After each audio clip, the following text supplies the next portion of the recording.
Come in. Welcome. I'm E.G. Marshall. Have you ever known terror? Have you ever come up against something that so threatened you, so horrified you, that it stopped your heart for a moment? If you never have, count yourself lucky. But don't count on your luck too much. After all, who's to say that terror may never touch you, huh? Consider Helen and Jim Crane. They never thought it would ever touch them. Blood. Jim, there's blood all over. And the axe. Did you see the axe? Come on, let's get out of here. Blizzard. We can't stay here either. There must have been a terrible fight in that kitchen, and I'm not waiting for the winner to come back. You don't suppose... What? The murderer? The murderer the police are looking for. The man who slaughtered the Grant family. He said he was holed up somewhere on the mountain.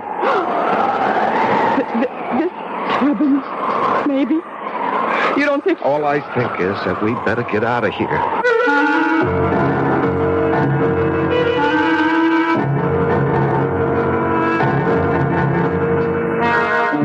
Our mystery drama, Blizzard of Terror, was written especially for the Mystery Theater by George Lowther and stars Lois Smith. It is sponsored in part by Anheuser-Busch Incorporated, brewers of Budweiser. I'll be back shortly with Act One.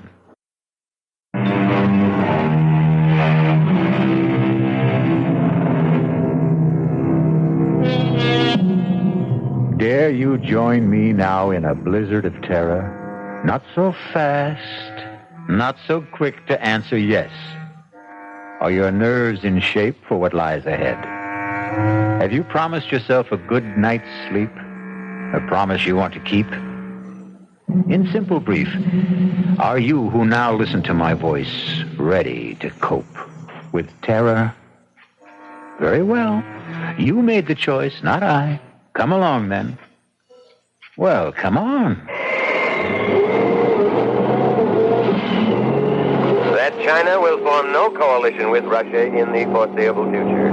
That's the world news. Now I have a special bulletin from the big Indian Sheriff's office. Jim, turn the radio Sheriff off. Ed Ralston warns all motorists to stay off the roads on Thunder Mountain. Not only because of the blizzard, but also because the man sought for the brutal murder of the Grant family is believed to be hiding out somewhere on the mountain. Jim, please, shut it off. All of them, with a kitchen carving knife. The Grant family... Thank you, Mr. Crane. You're welcome, Mrs. Crane. We don't need to be told again and again that we're in a blizzard on Thunder Mountain. We know we are, thanks to you.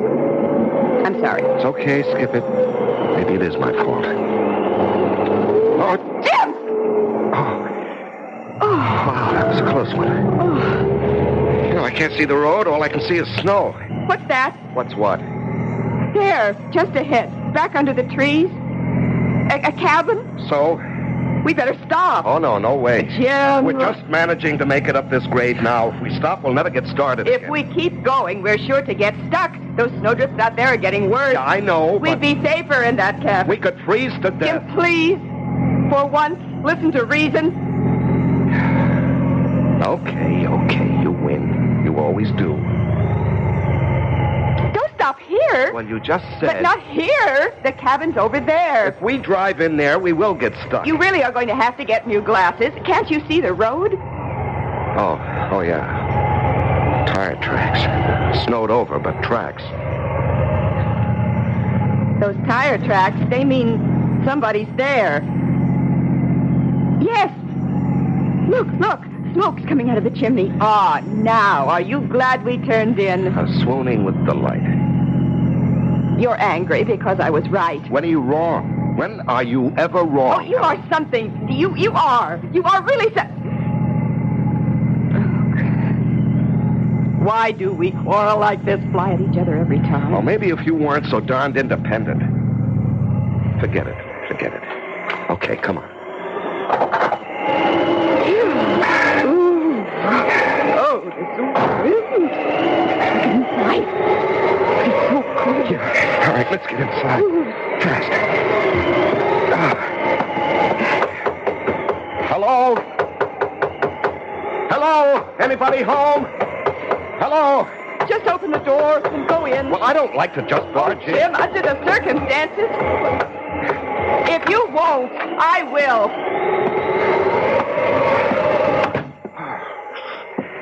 Hello? Anyone here?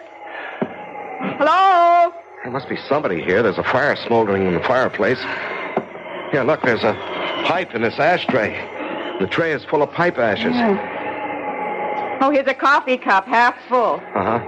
There's a book open on the table. Huh. Jung's Psychology of the Unconscious. Whoever owns this place must be a brain. Hello? Anyone here? Hello? Helen, don't do that. You've got no right to go nosing around. Bedroom. Nobody in it. Must be the kitchen. Behind that door. Helen! Yes. Let's just sit down and just wait for whoever owns this place to come back, huh? I just want... You've got no right, Helen. Now, the owner of this place must be the kind of person who wouldn't like people nosing around. Oh, now, I'm telling really? you. Just look at it. This isn't just a cabin. It's a kind of lodge. Here, that wall lined with books. There, a hi-fi. Stacks of records, all classical. And those paintings on the walls. Helen, please. I want a cup of coffee, and if this door leads to the kitchen... She just won't listen. Just won't ever listen. Well, what are you standing there for? Now that you've opened the door, go on in. Oh. Good Lord. What is it? Oh. Jim. Oh, Jim. Helen, what is it? The kitchen. Oh, the kitchen. Here, Helen, here. You better sit down. You look like you're going to faint. Now, you just sit there. I'll have a look.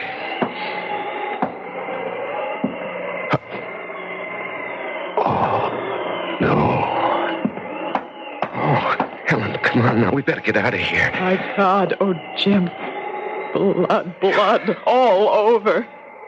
And the axe. Did you see the axe? Yeah, that's the first thing I saw. Come on. Blizzard. We can't stay here. There must have been some hell of a fight in that kitchen, and I'm not waiting for the winner to come back. Oh, you don't suppose... What? The murderer? The murderer they're looking for, that man who slaughtered the Grant family. They said he was holed up somewhere on the mountain. Helen, I don't know, and we're not going to hang around to find out. Now, come on, let's get out of here. Hello. Hello. I'm Jim Crane. This is my wife, Helen. We got caught in a blizzard, and we saw your cabin, and we just came in. We were over at Big Mountain for a skiing weekend, and we started back too late, thanks to my husband. Oh? Yeah, I guess it was my fault. You see, I don't ski. My wife does, but I don't, and... Well, I got into this poker game, and I was winning, and I couldn't quit when I was ahead. You know how it is? You don't have to make any excuses to me, friend. Maybe to her, but not to me. Well, I was just explaining. Like ice in here. Better get that fire going again. You needn't bother on our account. I'm not. Well, what I meant was we were just leaving. Not in that blizzard, you're not, Mrs. Crane. It's Miss Morgan, if you don't mind. I thought you said she's your wife. Well, she keeps her maiden name. You kidding? No, You marry a doll and give her your name and she won't use it? What's the matter, Mrs. Excuse me, Ms. Morgan, you said, eh? What's the matter? Your husband's name isn't good enough for you? It isn't that. Then what is it? I prefer to keep my own name, that's all. A lot of women do these days. Yeah, they call it women's lib. Women's what? Lib. For liberation. You know, they keep their names, their independence, their jobs, everything. Everything, eh? That's too bad. You were my wife, doll. You wouldn't keep your name or your job or, anything.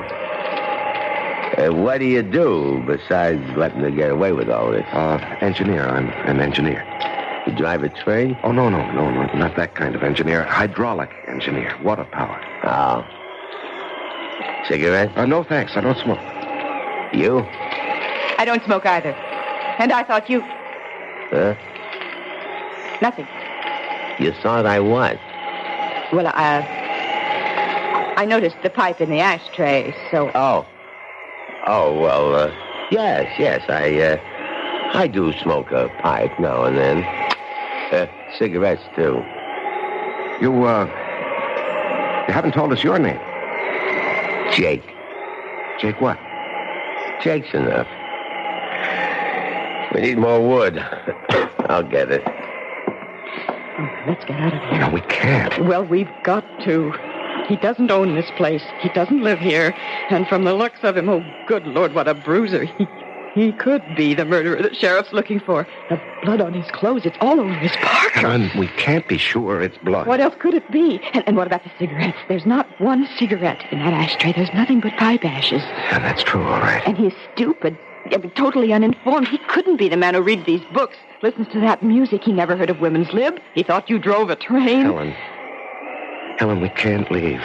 We could die out there. We can die in here. And I have a feeling we will, if we don't get...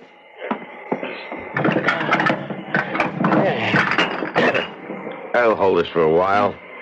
And enough wood in the shed to keep us warm through the night. Though with a little lady like this to keep you warm, you wouldn't have to worry too much, would you? Well, don't look so upset, Jimmy boy, would you? I wouldn't. But then I'd see to that. Not a bad idea, come to think of it. How about a drink, sweetie? Or don't you do that either? I could use a drink, yes. You, Jim? Thanks, yes. What do you do, Jake? Right now, nothing. Well, I mean when you do something. Let's see, we got scotch, bourbon, vodka. What'll it be? Helen? Scotch. Huh? I said scotch.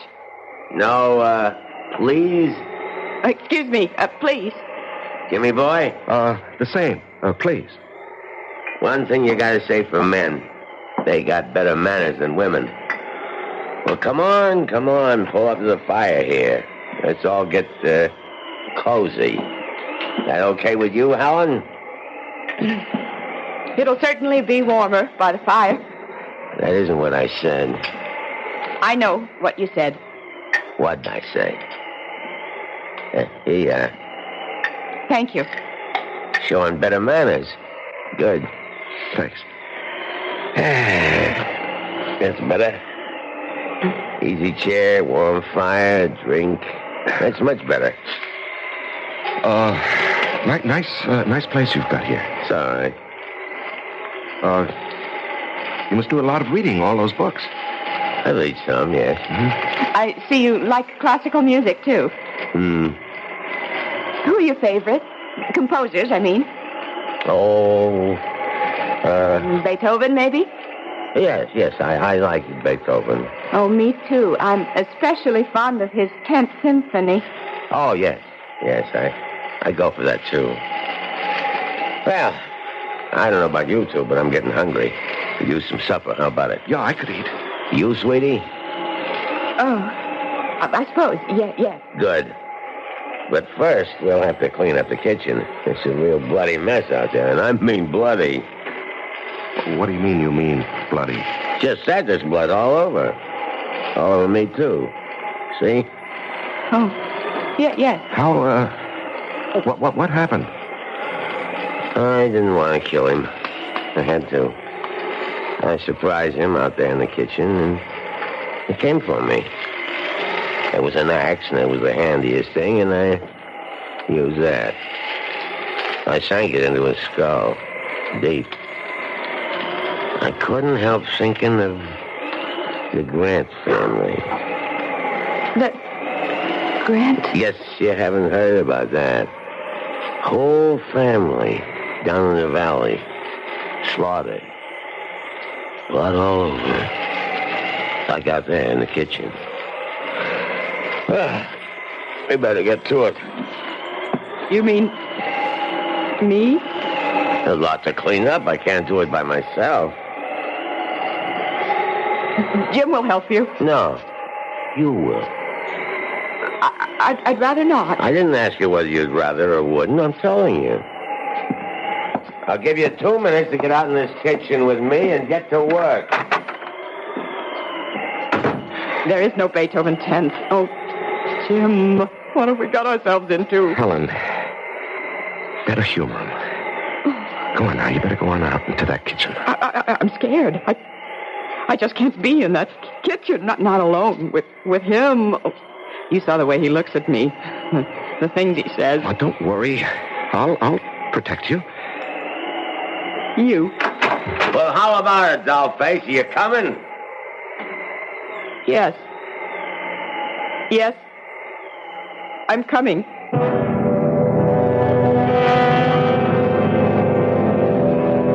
Helen and Jim feel the first stirrings of terror.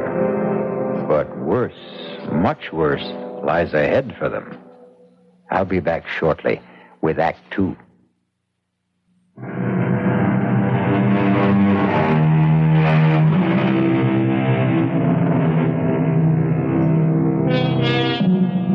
Suppose now that you, not Jim and Helen Crane, but you had sought shelter from the blizzard in that forsaken mountain cabin. You had met this strange and quite obviously murderous man who calls himself Jake. Suppose you, not Helen, are helping him, against your will, to clean up the shambles in the kitchen. The bloody shambles.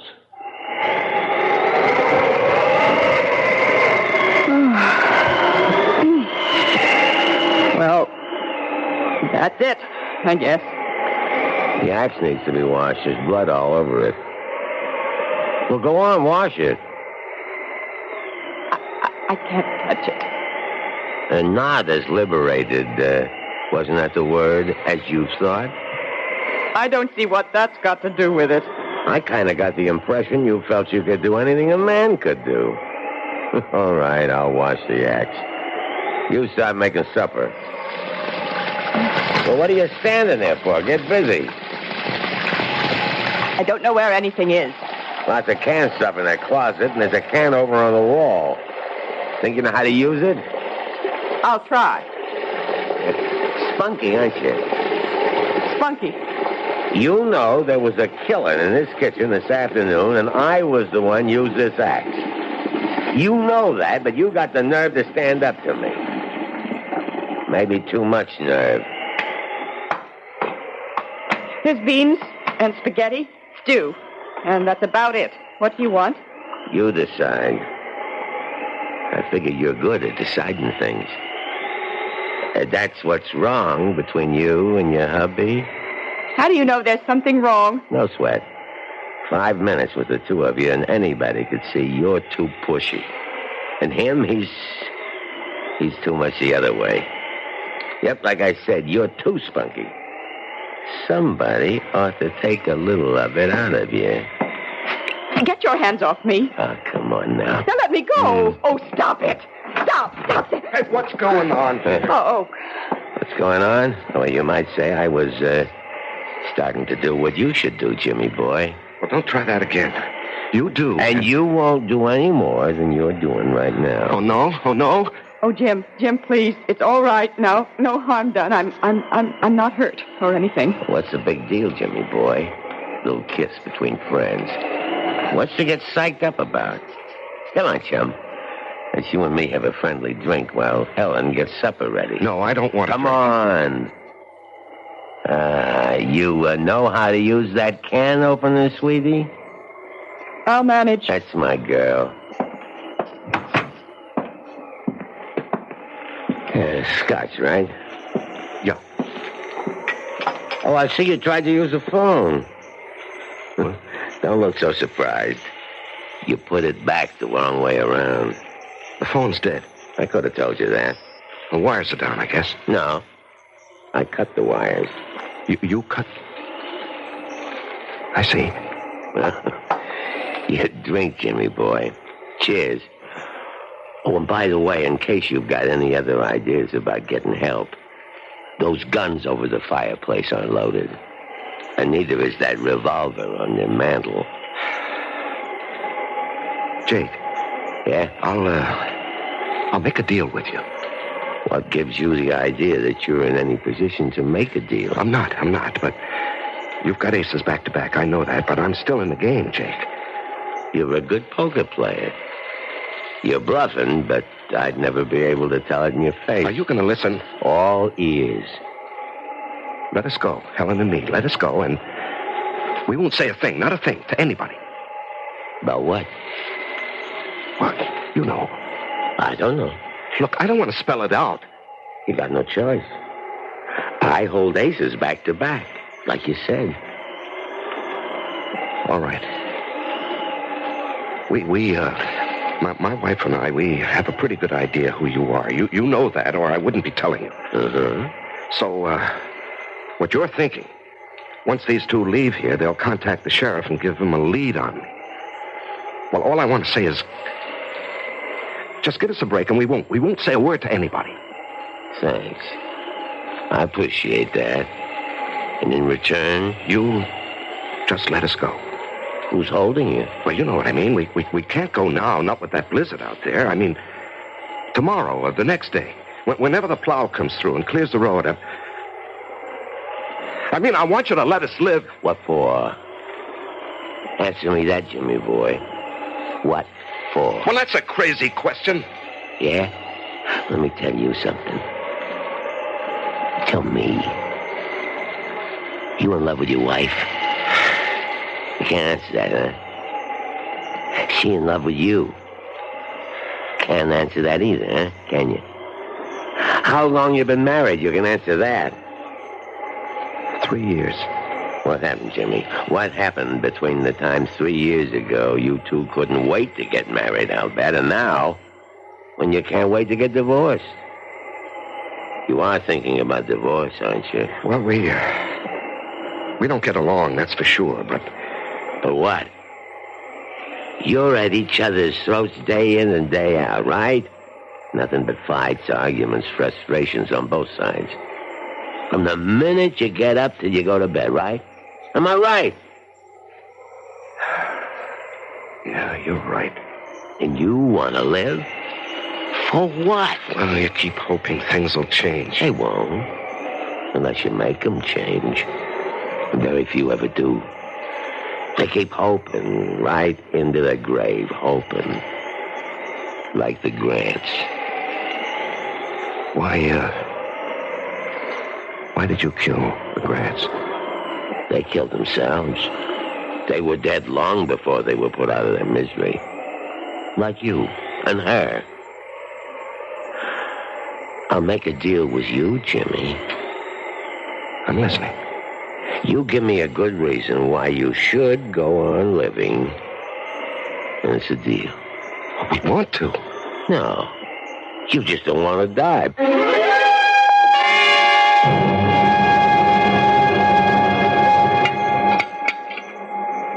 Now, it wasn't a bad meal, sweetie. You're real talented with a can opener. Thank you. Storm's getting worse. Yeah, we're really snowed in now. Drips above the windowsills. Better build this fire up, and then I guess we'll hit the sack. Where do you want to sleep, sweetie? Come on now. You shouldn't have any trouble making up your mind. Oh, I haven't. I'll sleep with my husband, as usual. As usual? What kind of a crack is that? Now, cool it, Jimmy boy. Well, I won't have my wife insulted. I don't care how big you are, Jake, or how tough or cold-blooded. I won't have you insulted. Jim, now stop it. This is no time for gallantry. You're no match for him. He'd kill you. Besides, you took me the wrong way. All I meant was... Well, come on now, be honest. How long has it been since you two did sleep together as husband and wife? That's no business of yours. Long time, huh? Well, the minute I laid eyes on you, the way you acted toward each other, looked at each other, the way you talked, anybody could see you hated each other. We don't hate each other. You love each other? You see, that's what I mean. You two. You don't hate, you don't love. You don't nothing. And you ask me, That's a nutty way to live. So how about it, sweetie? How about what? There's a nice big double bed in that bedroom, and it's going to be a cold night. And me, I sure appreciate I warn you, Jake. Oh, Jim. I'll sleep out here on the couch. Come here, sweetie. What? Oh. Let old Jake see if he can change your mind. God, hey, now. Get what your are you hands off her. Come here. You dirty... Jim. Why, you you shouldn't. little creep. Hit me, would you? Oh.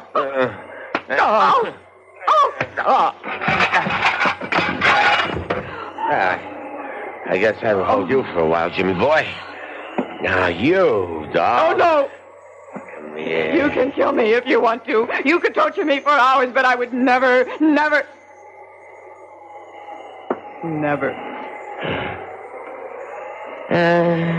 Suit yourself. No, I think about it. What would I want with you? Oh, when Jimmy boy comes to, tell him not to get any ideas in the night about escaping or overpowering me. He hasn't a chance. Jim.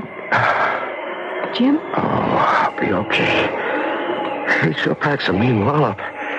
You shouldn't have even thought of standing up to him. Some things a man will take and some things he won't. And manhandling his wife is one of them. Jim, can we get out? Do you think? Would there be any way? No. We're snowed in. Even if we could get to the car, we wouldn't be able to drive it afoot in those drifts. What about telephoning for help? Oh, the phone's dead. He cut the wires. Oh. But don't you worry. Don't you worry, Helen. There's one thing he overlooked. What? That revolver on the mantelpiece. This. It's loaded? Not yet, but it's going to be. He made a big point about those guns over the mantel and this revolver having no bullets in them. I knew that without being told. Those guns were the first thing I went for when you two were in the kitchen. But if they're unloaded... Well, I nosed around. I couldn't find any ammunition for the guns on the wall, but I found these in that drawer. Do they fit? Looks as if they ought to. We'll soon find out. They do. They fit. Yeah, thank heavens. What do we do now? We'll wait till morning. But we're safe now, Helen. Safe. Thanks to you, darling. You know, you haven't called me that in I don't know when. Jim, there's something I forgot to mention. I kind of figure you must have found the bullets for that revolver in the desk drawer. You did, didn't you? What of it? Don't bother loading that gun. It doesn't work. The trigger's broken. Night.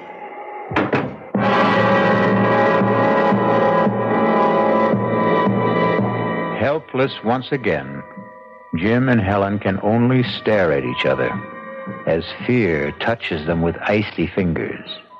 I'll be back shortly with Act 3. This is WBBM Chicago, News Radio 78.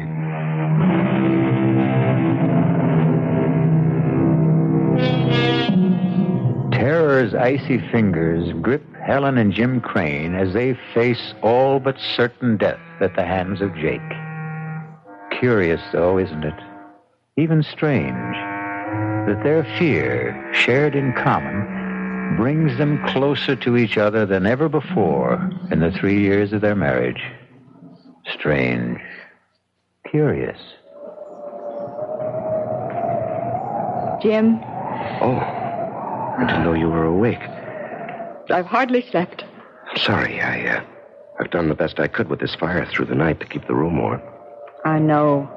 I watched you get up out of that chair again and again. Thank you, Jim. What? You did it mostly for me. For my comfort. Thank you. Oh, nonsense. I need a little warmth, too, you know. You don't get much, do you? From me. Could be I don't rate much. I think you do. Then why do you withhold it? I only just found out. Found out?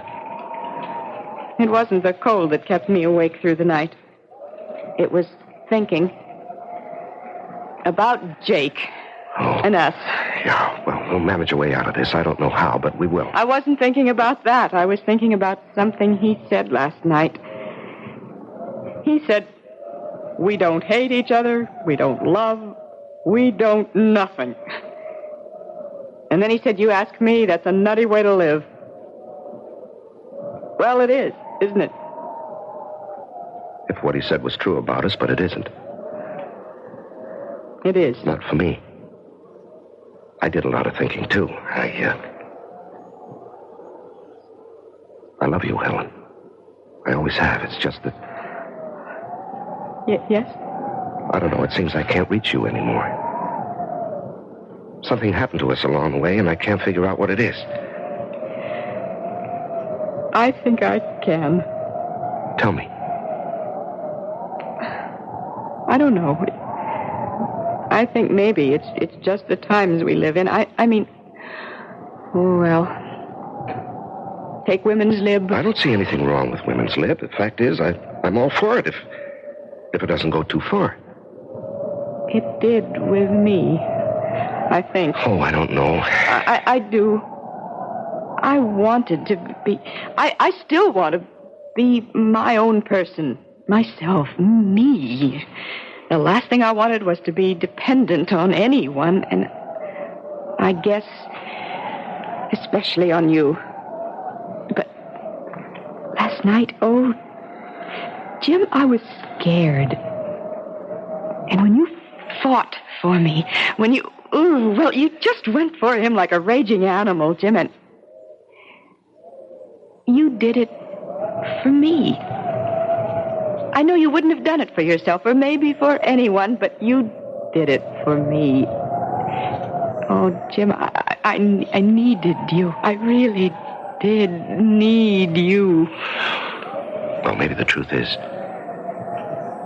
The simple truth is that we need each other.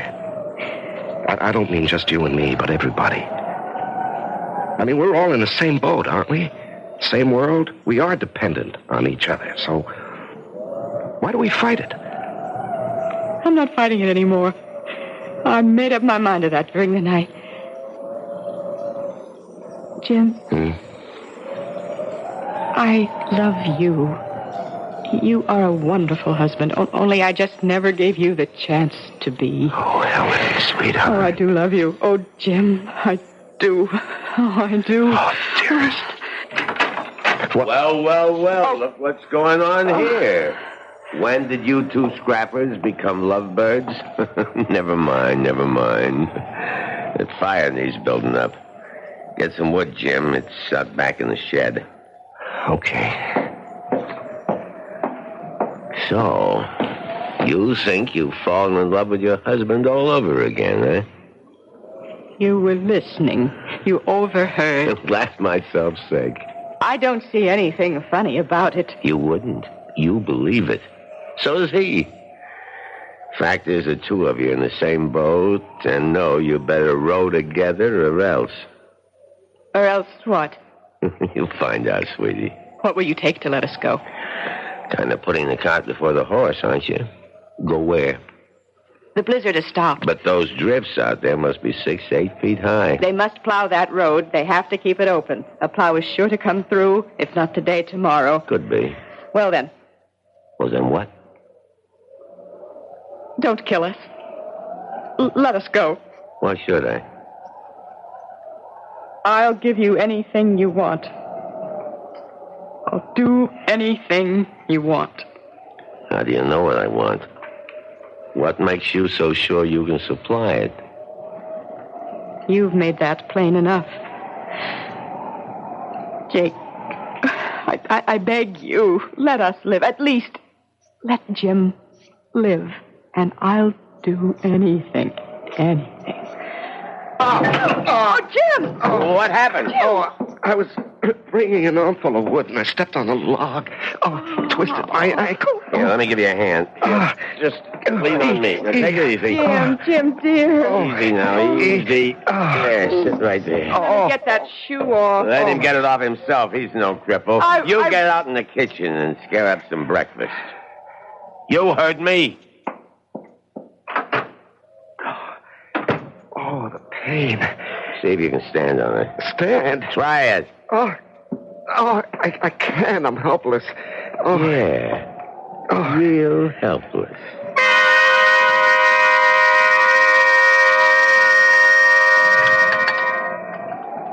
Hey, you make a good cup of coffee, doll. Thank you. I'll get another cold compress for your ankle, Jim. He's all right. I said he's okay. Let him worry about his ankle. You and me have some unfinished business. What is this? Helen, what is this? It's the only way. What only way? What are you talking about? Jim, I made a deal with him. A deal? I said I'd do anything if he'd let us go. Are you out of your mind? He's going to kill us. Now, you know that. You're crazy. He'll get what he wants, and then he'll kill us. No. Yes. No, because I'm going to kill him with this kitchen knife. All I want is to get close enough to him. No. And then no, you can't do that. It isn't in you to do that. It's got to be. There isn't any other way. What's keeping you? I'm coming. And leave the knife, doll. These petitions are awful thin. You ought to know that by now. Put the knife down, I said. Stay where you are, Helen. She made a deal. And she's gone through with it. Over my dead body. No, you fool. Over your live body. Over my life? He said he'd spare you. Spare me? He said us. She lied. She made the bargain to save you. Helen, you would... I love you. I love you, Jim. I told you that. I love you. And I love you, Helen, a lot too much to let you go through with anything like this. What you figure you can do about it, huh? You can't even stand, not on that bad ankle you can't. Oh, yes, I can. Jimmy, boy, not you. Now, down. No. I can't. I can't go through with it. Oh, yes, you can. Leave her alone. Leave her alone. Oh, please, I can't. Stop it, you hear me? Stop it. Oh, Jim. You... How did you... I don't know, Helen. I somehow grabbed the poker and made it across the floor and hit him with it. I don't know how I did it. Oh, I've got to sit down and get off this. Oh, here. Oh, lean on me. All right, now. Easy. Yeah, thanks. Better have a look at him, Helen. See if he's breathing. I may have killed him. He's breathing. His head's bleeding where you hit him. All right, get something to tie him up with. See if there's some rope around. And snap it up. He's coming, too. Oh, yes. It's the phone. He said he cut the wires. He couldn't have. It was a bluff. Hello? Sheriff? It's the sheriff and Big Indian. Who? Professor Moran. No. There is a man here. I'm afraid he's hurt. Me? My name's Helen Crane. My husband and I got caught in last night's blizzard, and we managed to get to this cabin, and we found... Well, there was blood all over the kitchen, and an axe. Helen, look out. Jake. It's all right. All right. The poker. Helen, the poker. Hit him again. No, you've got it all wrong. All wrong. Helen, hit him. Sheriff! Give me that phone. Hello, Ed. Yes, it's Jake. No, it's okay. Everything's okay. No, I'm not worried at all. I knew you'd check as soon as they got the service back on. What? Oh, that. Bobcat. Yeah, Bobcat. Surprised him in the kitchen. Killed him with a wood axe. Handiest thing. Yeah, I guess so. Prowling for food, sure. Oh, well, a nice young couple. No, I'm very much alive. I'll explain when I see you. The plow. When? Good. No, we're okay. Plenty of wood, plenty of food. Thanks, Ed. So long. You... Professor Moran? Yes? Why? I don't get it. We thought you were the killer they're looking for. Yes, I know. Why didn't you tell us who you were? Why didn't you explain about the blood in the kitchen? Oh, more important, why did you act the way you did? You acted the part of the killer. Yes. Why did I act the part? Well, you were guinea pigs, I'm afraid. Guinea pigs? Yes, I'm head of the Department of Psychology at City University. I sized you two up the minute I saw you. Your marriage was headed for the rocks, and like most couples, you didn't know it. No, I guess we didn't. Like any other young marrieds in this day and age, you'd lost contact with each other. We're going separate ways. Well, I set out to bring you back together, and as I said before, people in the same boat have to pull together. All I did was put you both in the same boat by making you face a common danger. A danger that never existed. Well, I'm hanged. You carried things pretty far, Professor Moran. Too far, my dear. Much too far. You'll find aspirin in the medicine cabinet. Bring me a couple, would you? On second thought, bring the bottle. And so terror turns to surprise and relief. Pretty shrewd fellow, Professor Moran, wouldn't you say? I mean, realizing that Jim and Helen were headed for divorce, that took keen insight into human nature. But then, he was, after all, a trained psychologist. I'll be back in just a moment.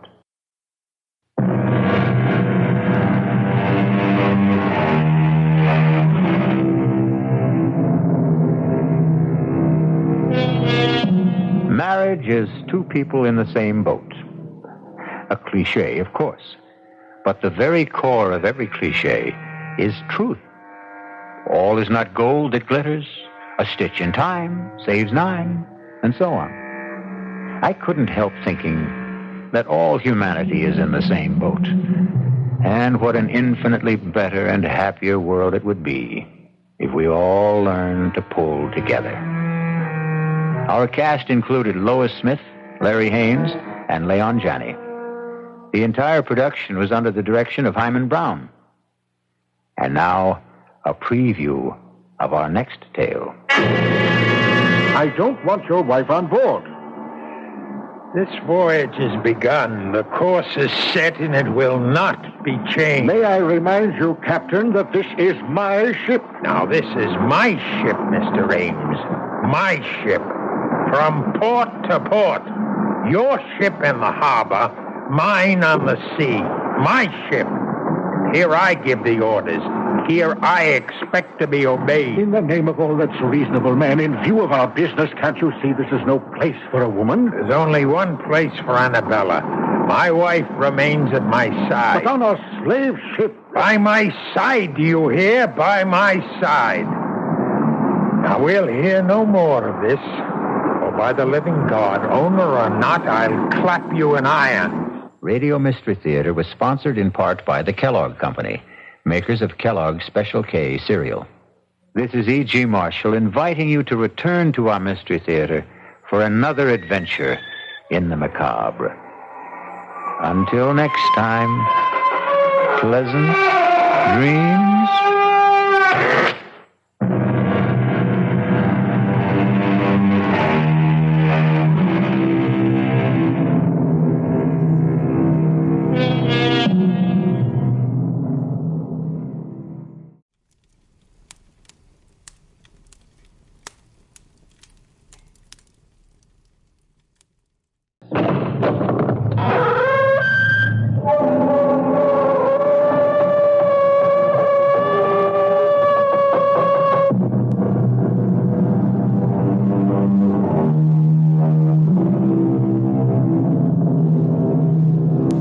Come in.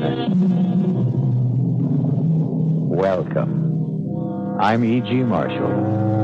Welcome to the sound of suspense. Welcome to the fear you can hear. Even before Phoenicians first sailed out of the Mediterranean and opened up the seven seas to mankind, the rolling waters of the world have boiled from their depths some of the greatest stories of adventure, romance, and mystery. And of all the stories dredged up from old Davy Jones' locker, I think my favorite is the strange and seemingly insoluble puzzle of what happened to the Annabella. How best to start the story? Oh, yes, of course, why not? Let's read from the log of the ship that found the Annabella becalmed in the doldrums. August 7th, 1865. Log of the Penguin, Captain Brisket commanding. No wind again this day as we drive through the doldrums, moving by paddle and steam to find becalmed a merchantman named Annabella. No answer to repeated hails. Sent Mr. Bascom to board her. His report as follows. Not a living soul aboard. The boat's still snug in the davits. The captain's table freshly set for 6. The crew's meal warm in the galley. All shipshape. The log records an uneventful voyage with no clue as to why she should have been deserted. Not a living soul aboard. Not even a rat. What can be the answer to the mystery of this ill-fated ship? I cannot even guess. I fear no one will ever know.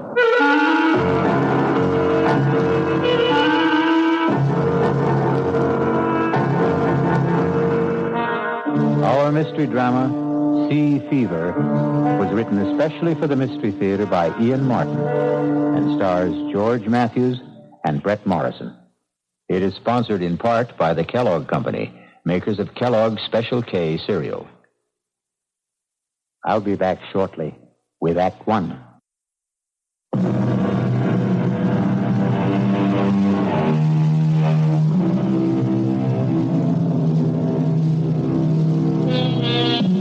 The Annabella set sail from Charlestown Harbor on the 13th day of July, 1865.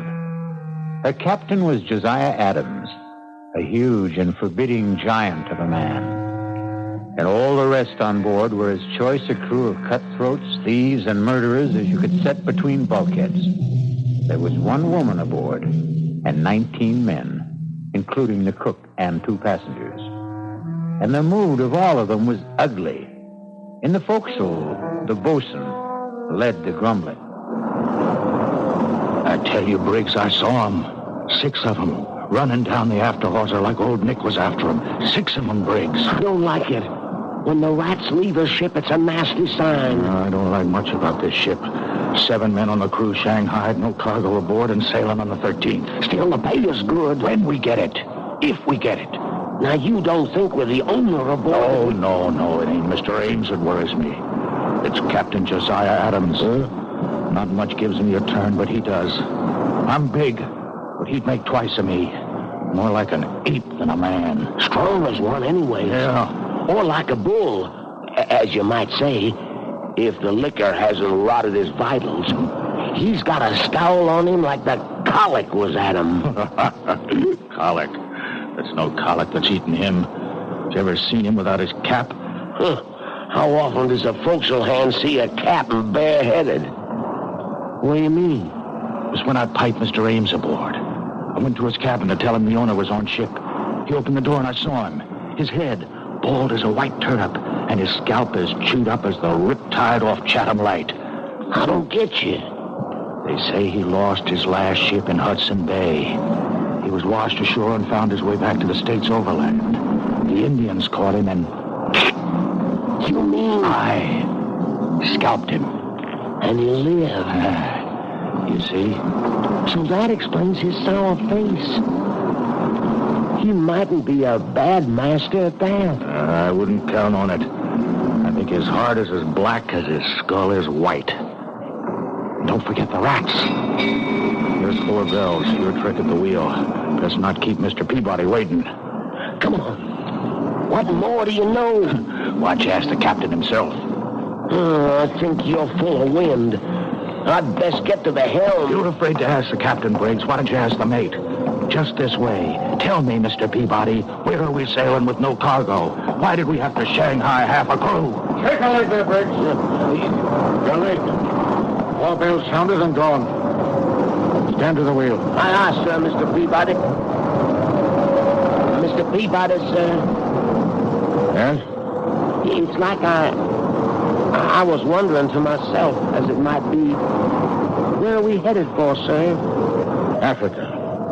The Gold Coast. I knew it. I knew it in my bones. You knew it? Why did you ask? It's blackbirding. That's what it is. Slave trade, ain't it? The slave trade is dead, I believe, Briggs. In America, legally. But not in Brazil.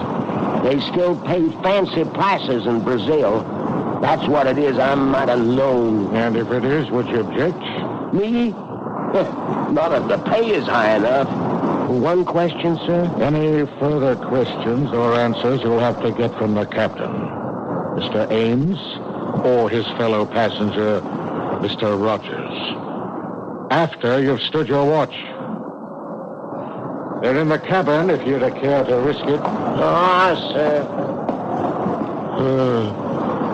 So it's blackbirding, eh? Just what Christopherson guessed.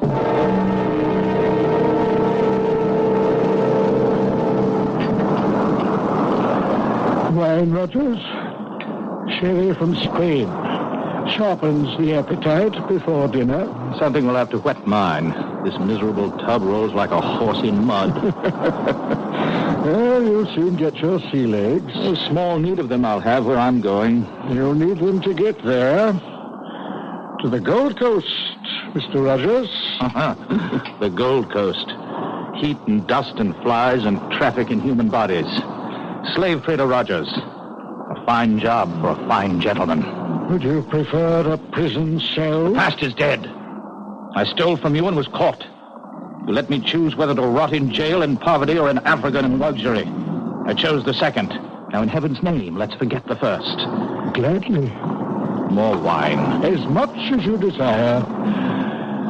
There's no lack of it. Mm-hmm. More than enough for the voyage. If the captain doesn't drink it. Captain Adams prefers a lustier brew. He must be the biggest man I've ever seen. And that head... I wouldn't refer to it in front of him. He's tender about that scalp plate. I wouldn't blame him. How he ever survived. Tribute to his magnificent constitution. The man is all steel. Not all. What? Well, he has at least one soft spot. You mean his wife? Well, you know, the old legend is that it's bad luck to have a woman aboard. A woman aboard? Are you trying to tell me that Mistress Adams is aboard this ship? Why, of course. I thought you knew. This is no place for a woman. Damn it, Rogers, I won't have it. The woman must be put ashore. I want to talk to the captain immediately. If you want the captain, you'll find him on the bridge. How do you know? My reputation as a ladies' man, Mr. Haines, remember? I make it a point to determine first when the lady is available. You better be joking, Rogers. I wouldn't give that for your life if Captain Adams discovered you toying with his wife.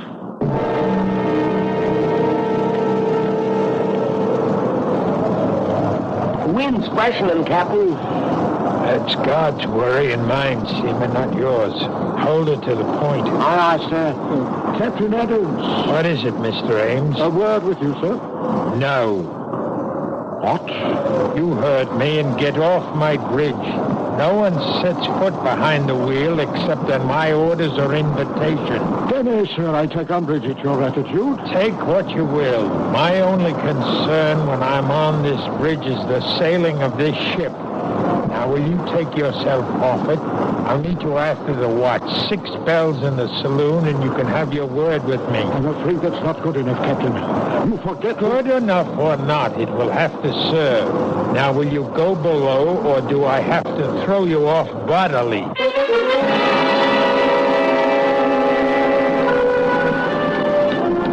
What time is dinner, Cook? Oh, Captain says 6 bells for you and Mr. Rogers and the mates. He and his lady will eat later. What? They don't join us? No, sir. Really? Neither one? No, sir. Curiouser and curiouser. Why is this lady so afraid for us to meet her? I couldn't care less. She won't be with us long enough to trouble about it. Well, still, it's intriguing. Whitey, you've shipped with the captain before. Is it always like this when his wife is aboard? Mistress Annabella has never sailed with the captain. Ah, till this time. And this time will be a short voyage. Tell me, Whitey, what does the lady look like? Is she fair? Dark? Whitey, you talk too much. This is the last time I warn you. Now hustle those old bones of yours to the galley and tend to your own affairs. All right, sir.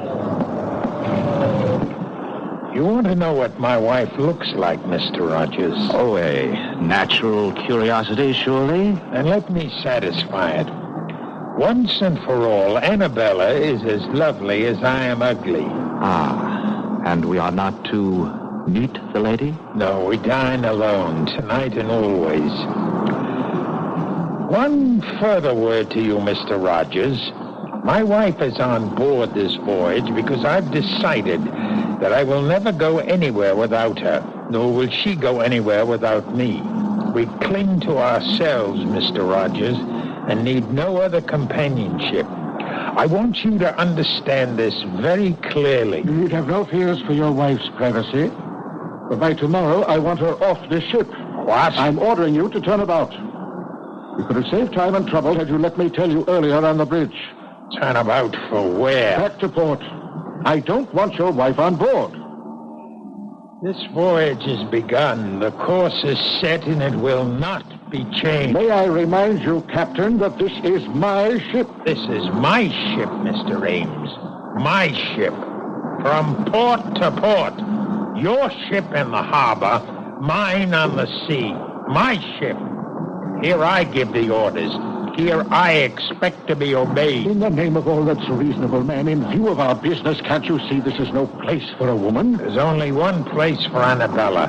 My wife remains at my side. But on a slave ship. By my side, do you hear? By my side. Now, we'll hear no more of this. For by the living God, owner or not, I'll clap you in irons. So began the voyage of the Annabella. Distrust and fear below and 'tween decks, with bad luck holding in the shrouds like a storm gathering.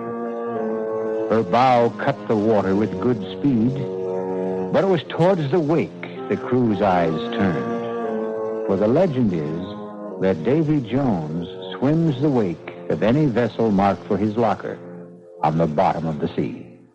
I'll return shortly with Act 2.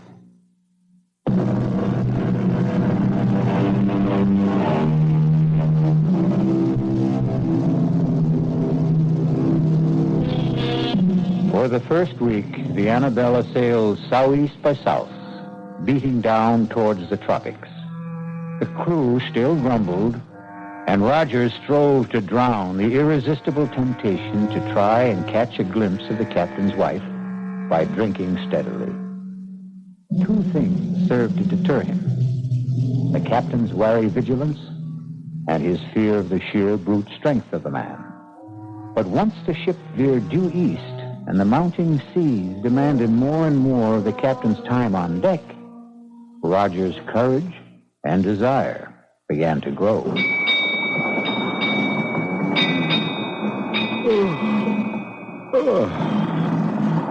Well, it's time to turn in. Really? What time is that? 8 bells. I'd take a turn on deck if the sun wasn't down. Instead, I'm for my bunk and a book. And you? Oh, the only book I care to open is the closed one that lies astern of us. If you're wise, you'll steer clear of both the captain and his wife. And that Spanish sherry, it's stronger than it seems. Good night, Rogers. Good night, Mr. Ames. Oh, good evening, Captain. Off to the bridge. It's making up some dirty weather out. I won't sleep much this night. Batten down tight, Mr. Ames. We may be taking some seas. Are you now for bed, Rogers? No, Captain, I'm not quite finished the bottle. I'd take it with me to my bunk if I were you. You'll be safer on your back when the swells begin to lift. Aye, aye, Captain. But you'll bring us through safe and sound, won't you? I won't leave the bridge till I know all's secure. I want you to sleep sound this night, Rogers. Who mans the wheel, Mr. Peabody? Hazard, sir. Soundest hand we have. And the second mate mans the bridge? Aye, aye, sir. Good enough. Follow me aft. Right, Captain. Here. Help me to move this hatch. Here. That's well enough. Now batten down tight when I've dropped through. Make sure she's watertight. Aye, aye, sir.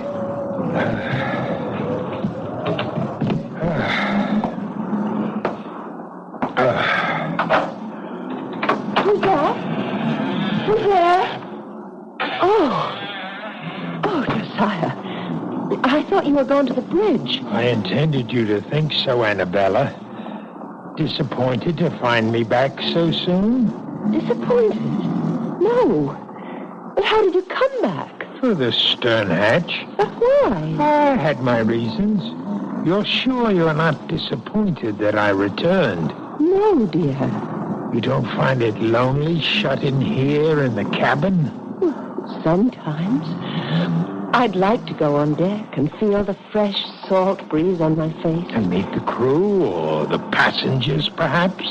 Perhaps. At least the passengers. The owner of the ship and... Mr. Rogers, isn't it? You know his name. Whose name? Rogers. You said it just now. How did you know his name? But you've mentioned it to me yourself, Josiah. How else would I know? Anne, you love me, don't you? Of course, Josiah. And you'll never leave me? Never. Oh, forgive me, please, my dearest. You mustn't mind my jealousy. That Rogers, I see that look in his eyes. A hunger. A burning hunger for the sight of a woman and the feel of her body beneath his hands. Annabella, you knew his name. If you've been deceiving me... Never even seen the man. How can you accuse me of ever forgetting I'm your wife? How can...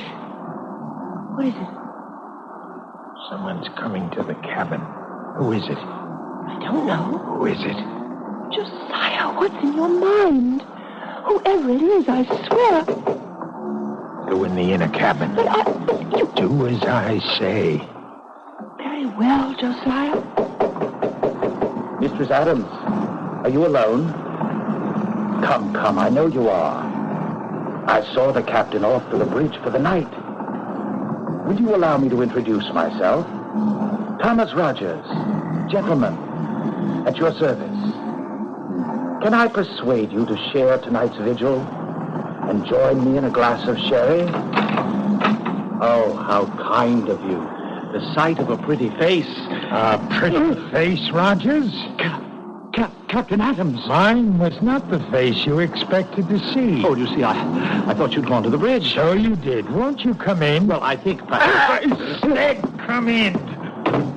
You wanted to meet my wife, didn't you? Well, yes, I must... But not with me present, right? Believe me, Captain, you do misunderstand. Oh, no, Rogers. The misunderstanding is all yours. Your first sea voyage, you said. You should have said your last. No, in the name of God! My wife. Do you hear me? Mine, and no one shall touch her but me. No one will take her from me. No one.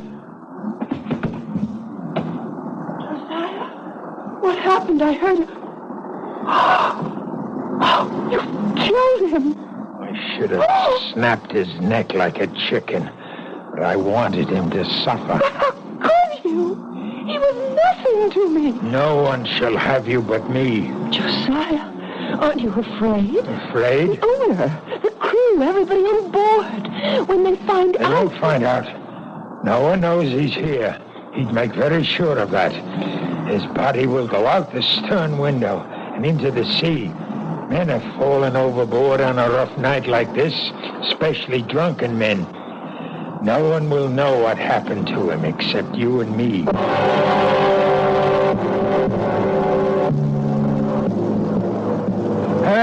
Trim her a little, Briggs. You're losing wind. Bring her nose up, man. God, Roger, for a clumsy fool.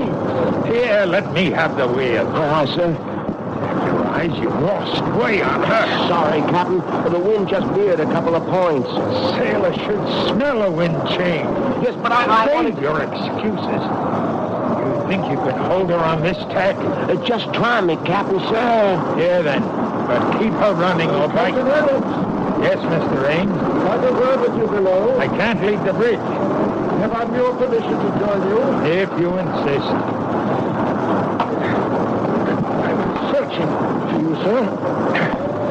I thought you were below. Are you in my cabin? I knocked at the door. There was no answer. Are you inside? Of course not. It's not my custom to invade the privacy of others. My wife is resting. I didn't want her disturbed. What is it you want? Can we get out of this cursed wind? I don't want to leave the wheel. This fool handles it like a landlubber. You can trust me, Captain. I wonder. Come after the taffrail, Mr. Haines. Lead the way, Captain. Over here on the lee side, you'll find the breeze a little more to your liking. You know, I've been concerned since Mr. Rogers' mysterious disappearance last night. Mysterious? A drunken sot who never found his sea legs? I warned him to steer clear of the deck. We did every mortal thing we could to find it. Yes, I know. But without him now to leave as my agent on the Gold Coast, Go on. Well, it's deuced awkward. Without someone to recruit the next batch after we leave, there's little point in continuing on. So, you think we should put back for America? Or the nearest port where I can pick up a suitable man for replacement. And perhaps put my wife ashore. Well, since you mention it, I don't trust women too much in a business like this.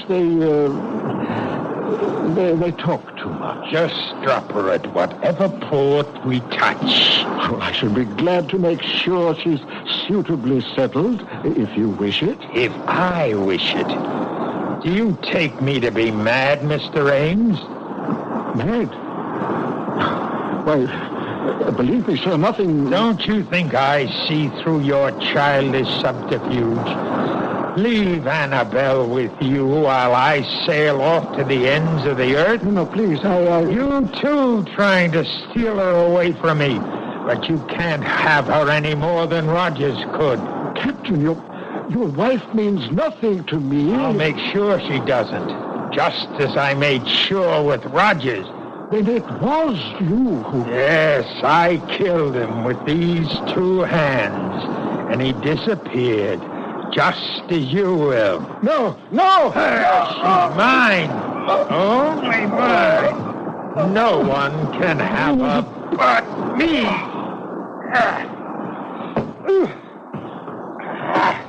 Into the sea, Ames, like Rogers.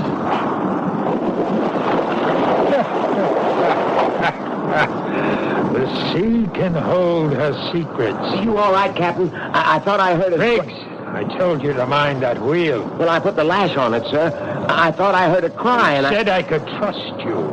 Well, you can, sir. Well, where's Mr. Haines? He's left. Why? Well, it was just that I thought I heard a splash, and... Oh. You can trust me, sir. No, Captain. No, let go. I wouldn't trust you with the wheel. No, Captain. I wouldn't trust you with my life.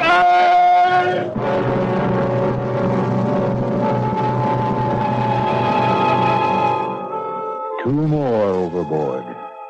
19 men the Annabella sailed with, and now there were 17. Evil men, all of them. And Davy Jones swam the wake, waiting for them. For the captain, mad with imagined jealousy, had crossed the line of sanity. His obsession convinced him that he would know no peace till everyone on the Annabella was gone, save himself and his wife. I'll be back shortly with Act 3.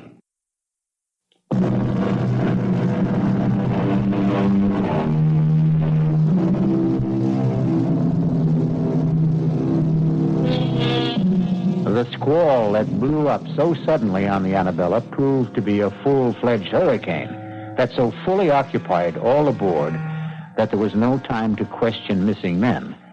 Indeed, 2 other hands were blown out of the rigging or shaken loose before the Annabella found calm waters in the eye of the storm. Now again, discontent grows in the forecastle. The talk of a haunted ship resumes. The word mutiny is on everyone's lips. Mr. Peabody, sir. Oh, dinner so early, Whitey? No, sir, it's mutiny. What? You heard me, sir. Mutiny, and about to break out. Oh, Whitey, forecastle grumblings. You know it's all talk. They wouldn't dare. Mr. Peabody, sir, I've been at sea, man and boy, for over 60 years. I know when it's talk. They say the ship is cursed. Who says? The bosun, sir, Christopherson. He says he saw the rats leave the ship before we sailed. And for an old wives' superstition, he's ready to mute. It's a great deal more than that. There's 5 men lost already. I'm aware of that. And most of all, it's the captain's wife. Bad luck with a woman aboard, particularly one that he keeps it away. Well, do they expect the captain to parade his wife in front of common seamen? No, sir, but they wonder. Wonder what? Some say she's a witch. She's ugly as sin. And some say she's sick of the smallpox. Smallpox? It's aboard, sir, I'm feared. Now you do alarm me. I'd best have a look at it. If he has it, he has it. Or put him in the lazarette so it don't spread. The first thing is the mutiny, sir. That has to be stopped. It has to begin first. It'll begin unless the captain puts about. You know how much chance there is of that. You of all people. Yes, I've sailed with the captain before. I always found him a hard man, but a fair man. Not this voyage. Something happened when he brought his wife aboard. He's not the same man. I think the captain means to kill everyone, as he did the owner, and Rogers, and Bret. Aye, and even Paget and Breen. And we're blown out of the rigging. Perhaps, sir. Perhaps the captain shook 'em loose by luffing. Whitey, I think you're the one whose brains are scrambled. The men were lost overboard. And the 2 passengers and Briggs. Rogers fell over, obviously drunk. A wife took the other 2. Then why is there not one mention of any of them being lost in the ship's log? That's kept in the captain's hand. How could you know that? He was writing in it. Here in the saloon last night. I was clearing the table. He left to get fresh ink, and I looked at it. You can read? In 60 years at sea, a man has a lot of time on his hands. I taught myself long ago. You're sure of what you say? On my oath, sir. And by God, we'd better turn back. Now! I'll not risk my neck to the hangman's noose by mutinying. Maybe if you was to speak to the captain's lady, she's the only one to influence him. By damn, you're right, Whitey. Look, go hold off the crew till I see if the lady will come to our help. Aye, aye, Mr. Peabody.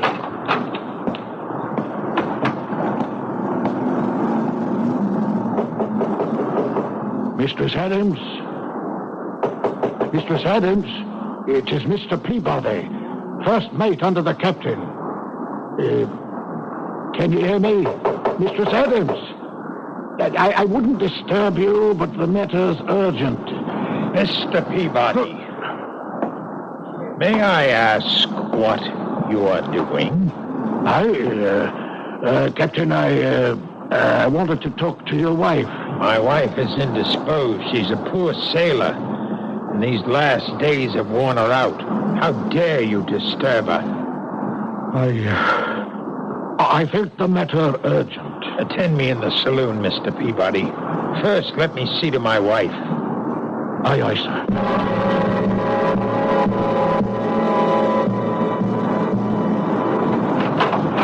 Fortunately for my peace of mind and your welfare, you did not wake Mistress Adams. Now, why did you wish to see her? Well, I didn't think you'd be willing to bring the ship about and head for home. You're quite correct. I would not.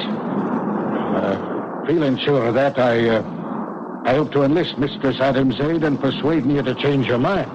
That was the only reason you chose to disobey my orders?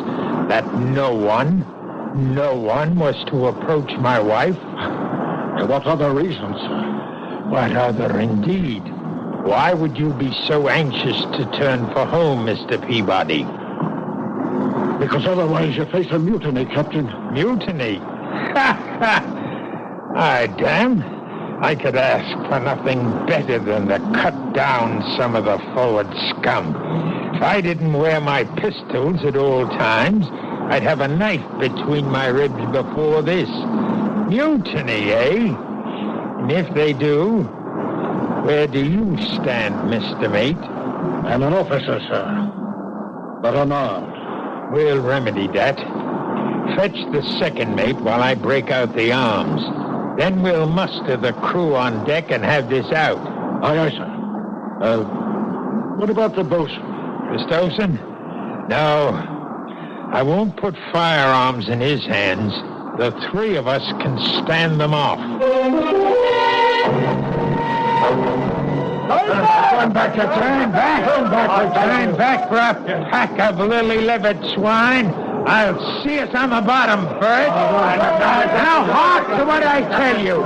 This voyage can make us all rich. No owners split now. The profits are all ours. Sail on with me to Africa, and we'll all reap our reward. Aye, deep sixth in Davy Jones's locker.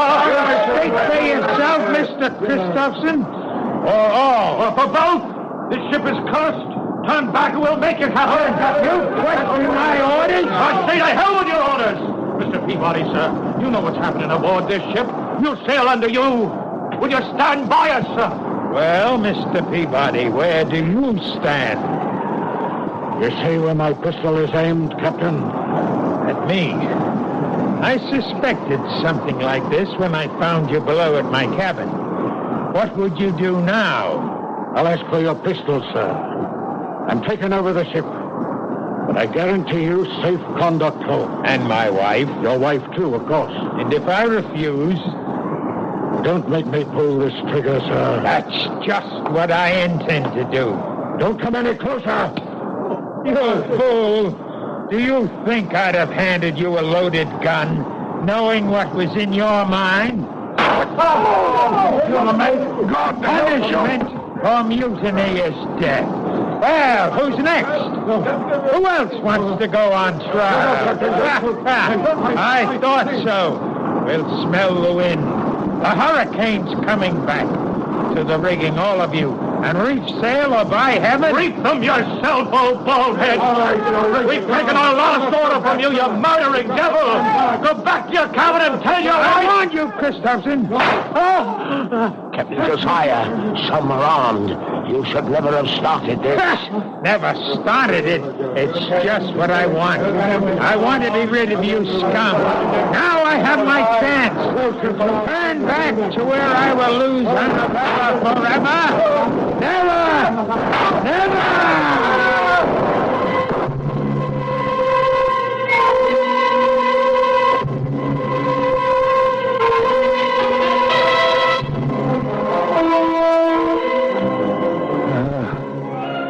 Not a puff of air, Whitey.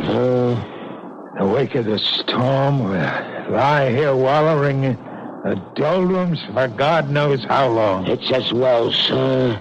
There's scarcely enough men left to sail the ship. And what there is dog-tired and half alive.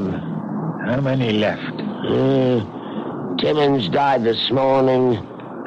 4 killed in a mutiny. 1 more lost overboard. And Rudge, who died in a fall from the crow's nest. That leaves 5, sir. Are they counting you, Whitey? You're counting me. 5 of you still between us. We're woeful short-handed, sir. Yes. I have a mess cooking for the crew. Can I sit him down to eat? Huh? Eat? Oh, yes, of course. We must all eat. But first, serve all hands a double ration of grog, including yourself. I'll put a cask of rum out in the saloon. Aye, sir. Before you serve the crew, though, set the table in the saloon. Aye, sir. For 6. For 6, Captain? Certainly. The passengers, the 2 mates, myself, and my wife. Oh, at last, my darling, I can bring you to the table as befits a captain's wife, for they're all dead. We have nothing to fear from them anymore. Only 5 left, and they'll be gone soon, Annabella. You understand, don't you? It's all to keep you, to hold them from taking you from me, beloved, to hold you forever. Josiah? Anne, what are you doing on deck? I'm looking for someone I once knew. Who? Josiah Adams. You? But I'm here, Annabella. Here. If only you were. The Josiah I knew. I still am. With the blood of all those men you killed on your hands. They stood between us. And the ones that were left, whose drinks you poisoned, who are dying now. I had to kill them so we could be together always. Don't you see? That's what's tearing us apart. What were any of them worth to deserve to live? Blackbirders and thieves, riffraff and murderers. They stand between us no longer. Only one thing stands between us, Josiah. Why are you too blind to see? No, Anne. No, I took you from America with me. We can be safe on the other side of the world. I can sail the longboat, just the 2 of us across the seas. We can scuttle the ship. And even if she were raised, no one would know her secrets. I've kept the log as though the voyage was calm and uneventful. Let them find the ship. We'll be gone. Tonight, at last, you can dine at the captain's table, as you always should have, and then we'll sail away. No, Josiah. Search your heart, and you know it can never be. It's all a dream. It's all a dream. Never, never, never. Nana, speak to me. Answer me. Call for her, Captain. Call for her. Whitey. Don't be afraid. I'm still alive, but not for long. I thought you were... A ghost. No. Only one ghost sailed with the ship. Quiet. You can't scare me anymore, Captain. I'm dying.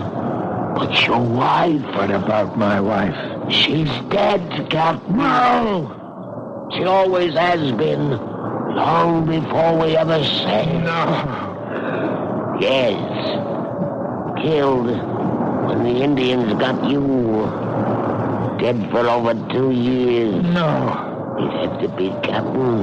It had to be. There's nobody in your cabin. Never has been.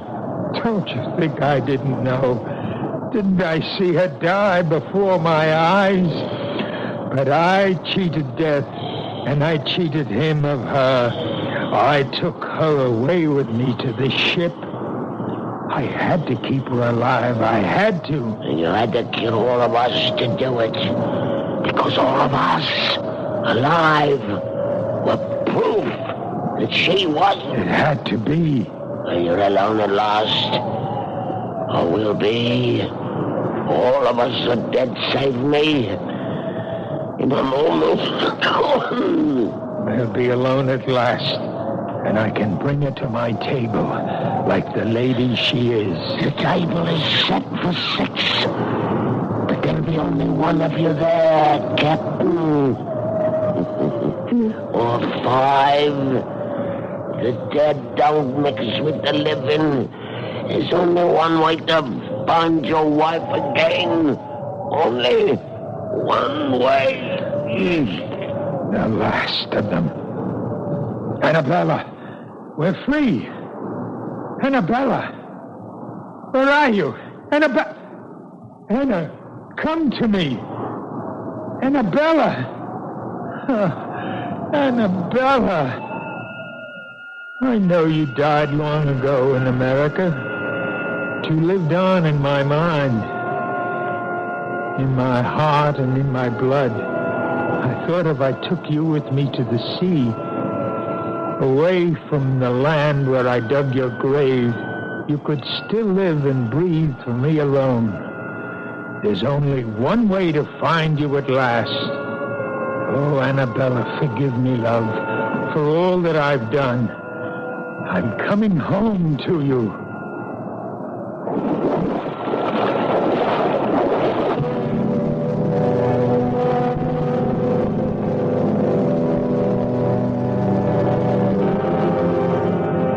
"19 men sailed with the Annabella, and 19 men went to the bottom of the sea. The ship weathered all the storms. But then, a ship is a woman, which only goes to prove that on land or sea, the ladies have the better instinct for survival." I'll be back shortly.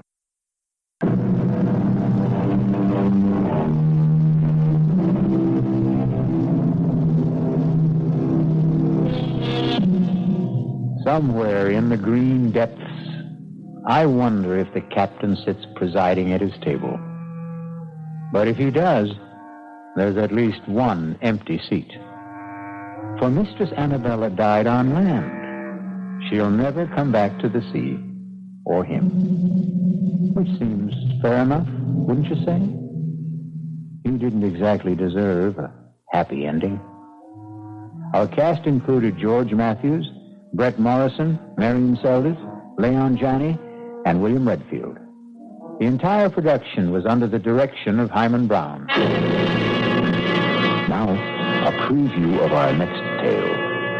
You spoil me shamefully.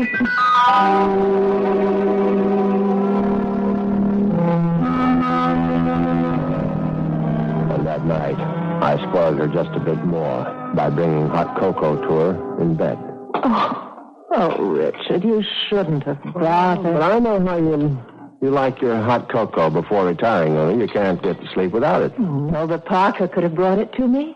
Oh, no, this is something I had to do myself. Oh, drink it down now. Yes. Does it taste all right? Oh, it tastes just fine. Now, that was very good news, because I prepared the hot cocoa myself. And I had no idea whether 25 melted sleeping pills would seriously affect the flavor. Radio Mystery Theater was sponsored in part by Anheuser-Busch Incorporated, brewers of Budweiser.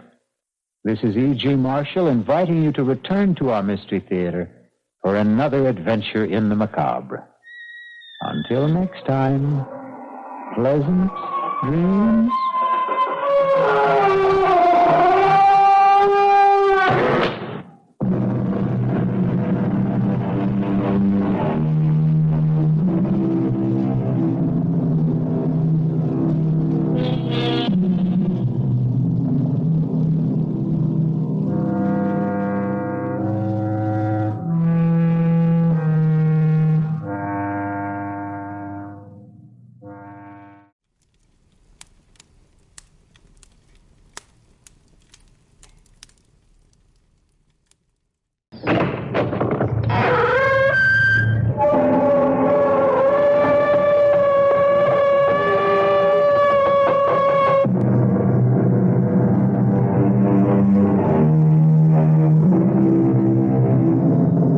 Come in. Welcome. I'm E.G. Marshall. Welcome to the fear you can hear. Welcome to the world of terrifying imagination. We are about to bring you a tale of magic. What a word, magic. What do we mean by magic? What are we thinking when we say something is magical? Why, only that we do not understand how it came to be, or even what it is that came to be, or, for that matter, if it ever really did come to be. I was standing between the windows. Those two big windows, you know, the ones with the great pier glass in between. And I was looking straight ahead, so I can't say that I saw the door open because I didn't. But all of a sudden, there was this terrible confusion. Men jumping from their chairs, some looking frightened half out of their wits, others with expressions of joy and anticipation, some of them crying out. Was it horror? Was it surprise? Was it delight? I couldn't tell. It was all mixed up.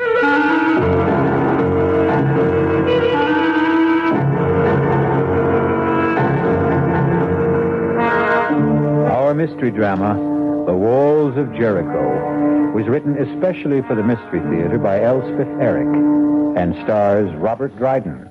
It is sponsored in part by Anheuser-Busch Incorporated, brewers of Budweiser. I'll be back shortly with Act One.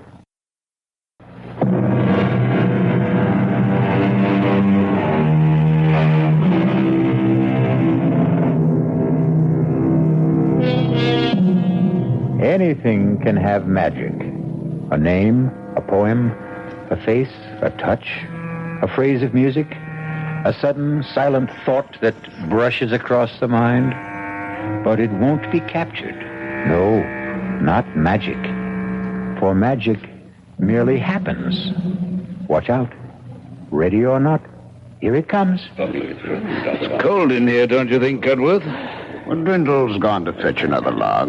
He'd best hurry, or the fire will have burnt itself out completely. That's asking a bit much, isn't it? For Drindle to hurry? I suppose one shouldn't ask too much. Ah, poor old Drindle. How old is he now? What would be your guess, Ashley? I wouldn't hazard one. He's been steward at the club since before I became a member. Ah, here he comes. I don't like to see him carrying a log that size. Oh, Drindle. You wanted something, Mr. Ashley? A half an hour ago, Drindle, I asked for a brandy and soda. But you have your brandy, Mr. Ashley. Ah, but have I my soda? Haven't you? Oh, you haven't. I'll get it for you right away, sir. Right away. Possess your soul in patience, Ashley. The club should really start to think of retiring him, wouldn't you say? Start to think? That's all we ever do. We never actually get on with the thinking, do we? Oh, hello. Everybody. Have you seen this? Who's making that racket? Higgins just came in. Oh, him. Have you seen it? Have you? Seen what, Higgins? Well, I just took it off the bulletin board, Winthrop. Now, you're president of the club. You should be the first. Read it aloud. At 4:00 in the afternoon of January 12th, the devil will come down the chimney of the fireplace in the members' lounge.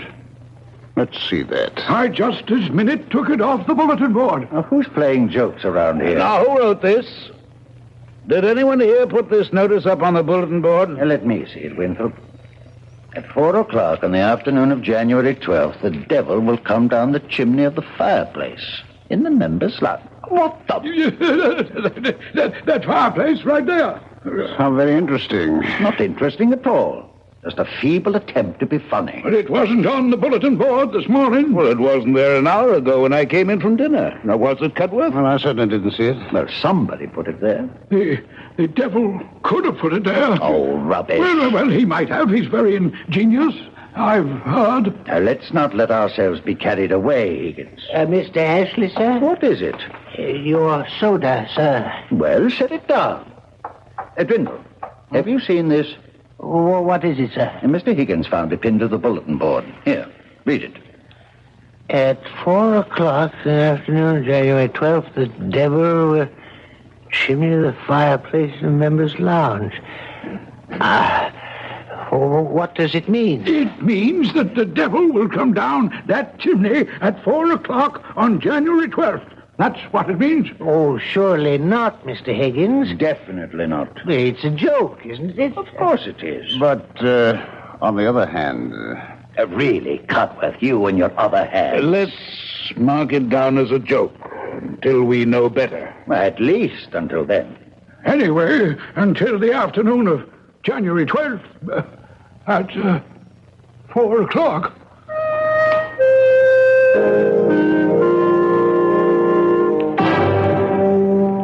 Fools. Half-wits. Come to the table. Boobies, every one of them. Now, your oatmeal will get cold. Those clods. Don't blame me if it's spoiled. I bamboozled them like the bunch of noodles they are. Anytime you'd care to state what you're talking about, I'm all ears, as the saying goes. Meantime, come sit down. The esteemed high and mighty members of the Ralph Waldo Emerson Gentlemen's Club, from the president, the exalted Mr. Amos Winthrop on down. Oh, them. Imbeciles. Now, you didn't go making trouble, did you? That remains to be seen. Because they're just waiting for an excuse to give you the sack. You're not so young anymore. I know that, Martha. And not always strictly teetotal on the job, I suspect. I'm never drunk. Well, a man needs to be a little elevated to spend 10 hours a day with those Back Bay snobs, but I flim-flammed them. Now, look here, Timothy Drindle. Don't you go doing anything to raise the hackles on those gentlemen. Nincompoops. Because if they should give you the old heave-ho, you know where you'd wind up, don't you? Right here at home with me, and I won't have that. They're not about to fire me, not right away. As a matter of fact, it's I who may have lighted a small fire under them. And they should be starting to feel the heat of it soon now. Very soon. Timothy, what have you done? Oh, nothing very much. I only posted a notice on the bulletin board, that's all. What kind of a notice? A modest little notice stating that on January 12th at 4 o'clock in the afternoon, the devil would descend the chimney of the fireplace in the members' lounge. You said the devil? You should have seen the excitement, especially Mr. Higgins. Oh, he's such an emotional little man. You invoked the name of the devil? Oh, I did no such thing. You summoned up the devil?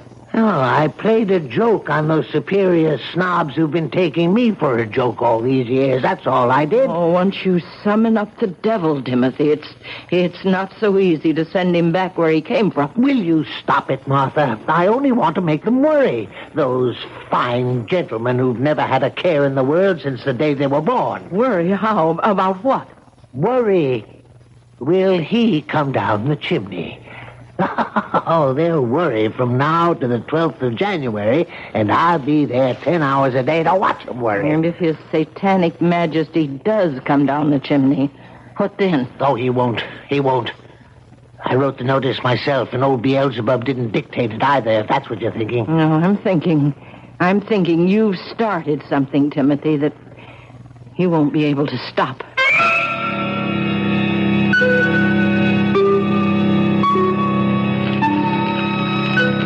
Your coffee, Mr. Winthrop? Oh, thank you, Drindle. That's quite a fire you've got going there. I always try to keep up a good, smart blaze, sir. Nothing special about this particular fire, Drindle? No, sir. It's January 12th, Drindle, and precisely 3 minutes before 4 in the afternoon. Is it indeed, sir? Oh, come off it, Drindle. Surely you're not indifferent to the heralded appearance of the Prince of Darkness down the chimney? Well, it's really no concern of mine, Mr. Winthrop. No, the membership doesn't share your aplomb, Drindle. Lounges filled to overflowing. Oh, so it is, sir, and I'd best stir myself. Other gentlemen will be wanting coffee. Bring me a brandy, Drindle, if you have the time. All the time in the world, Mr. Higgins. Old Drindle's the only cool character in the room. Even Ashley, who thinks this whole thing's nonsense. Ashley doesn't even believe the devil exists, for goodness sakes. Well, he's still been sitting on that little hassock by the fireplace since noon. I tried to get him to lunch with me, but he wouldn't budge. Oh, suspects a trick, no doubt. What do you? Well, it is possible, I suppose. But who'd want to play a trick like that? I mean, even if someone wanted to, how'd he go about it? Now, suppose something, or someone, descends that chimney at 4 o'clock, as I am firmly persuaded he will. Who or what could do that? There's a great roaring fire going. Drindle saw to that. Well, suppose someone with a perverse sense of humor should toss a dummy down the chimney. We'd find it afterward. Well, none of it was reduced to ashes. But something would remain. It couldn't all burn up. Am I right? Well, ask Cudworth. He's the brainy one. Gentlemen, all prepared for the big moment? Hello, Cudworth. Only the devil himself could survive a trip down that chimney. Am I right, Cudworth? I'd say so, yes. It's nearly time. Nervous? Well, I don't know what to think. I mean, I don't know what to expect. The whole thing is nerve-wracking. Positively devastating. It's time. What's that? It's him. It's him. The devil himself. He's there. See him? There he is. There is certainly something there. Someone. Oh, it's the devil. It's old Harry, the devil. Is it really the fiend? Look at him, standing in the flames. He's laughing. Is he really laughing? Oh, that old serpent. Look at him. He's gone. No, he's not. He's still there, in the flames. Laughing in the flames. He's... Well, now he's gone. Well, that was quite an experience. Yes, it was. Oh, 'twas the most wonderful thing that's ever happened to me in my entire life. Oh, really extraordinary. Well, now, are you all satisfied? What do you mean by that, Ashley? His Satanic Majesty failed to put in an appearance. Of course he put in an appearance. You didn't see him? Now, don't tell me you did. Of course we did. He was all in black, head to foot. No, he was dressed in red. Black and red, I thought. Well, he had red hair. You couldn't see his hair. He wore a cap. I saw his hair. It was sort of waving in the flames of a draft or something, but it never caught on fire. I distinctly remember noticing that. He wore a cap. You couldn't see his hair, and his mustache was black. No cap. A cap and a big black cape. He kept his cape around him all the time he was standing there. Yes, but the cape was red, a very bright red. Now listen to yourselves. Listen, will you? You all saw him. You all say you did. But each of you saw something different. Huh? Red cape, black and red cape. Why, it's ludicrous. It is not ludicrous at all. We were all overexcited, all worked up over this thing, and maybe our accuracy, our powers of observation were impaired. That's possible. Except I know he wore a big black cape. Beg pardon, Mr. Higgins? Yeah, don't bother me now, Drindle. Your brandy, sir. Drindle, settle this argument for us, will you? What was the devil wearing? The devil, sir? What was he wearing when he came down the chimney? I wouldn't know, sir. I was not in the lounge. I was fetching Mr. Higgins' brandy. Did the devil make an appearance, sir? How then was the devil dressed? Oh, he was in his Sunday best. His coat was red, and his breeches blue. And there was a hole where his tail came through. Those charming lines were written by Mr. Robert Southey at the turn of the century. But not our century. No, 100 years before. Clearly, the devil had time to acquire a new suit of clothes. We'll be back shortly with Act Two.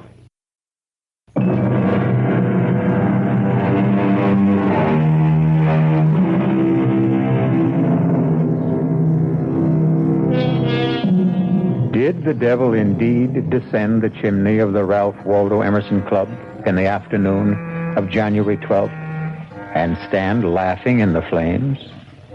There isn't complete agreement among the club members even now, more than a month later. Cudworth, I have to talk to you. Sit down, Winthrop. Have you seen it? I've seen it. It wouldn't do any good to take it down from the bulletin board, I suppose. Well, half the membership's already seen it and told the other half. Lightning strikes again. I never dreamed it would, did you? Well, it's a slightly different bolt of lightning this time. Not the devil. The White Goddess, I believe the notice said. I copied it down. On February 8th, at 6 o'clock in the evening, the White Goddess will run naked through the members' lounge. Naked, eh? Cudworth, just who is the White Goddess? Daughter of Astarte, I believe. And, just who is Astarte? I'm sorry not to be up on these things, but it's not really in my area of concern. I believe Astarte is the goddess of fertility and sexual love. You don't say. Well, that would account for her being naked, wouldn't it? Cudworth, do we still believe in such things? Goddesses of sexual love? Why shouldn't there be such a goddess? And why shouldn't she have a daughter? And why shouldn't the daughter be called the White Goddess? You don't believe she'll run naked across the members' lounge, do you? I didn't believe the devil would come down the chimney. But you did see him, didn't you? Yeah? Or something that looked very like him. Assuming, of course, I know what the devil looks like. Cudworth, I saw his horns. Did you indeed? Have you seen it? Have you seen the notice? Yes, we've seen it. Do you know that members are pouring in from all over the country? Oh, no. Members that haven't been inside the club in 20 years. We can't even begin to put them up. Half of them are stopping at hotels. Oh, heaven help us. Oh, cheer up, Winthrop. There's a chance the White Goddess won't show. I don't know, Cudworth. I have a sinking feeling that she will.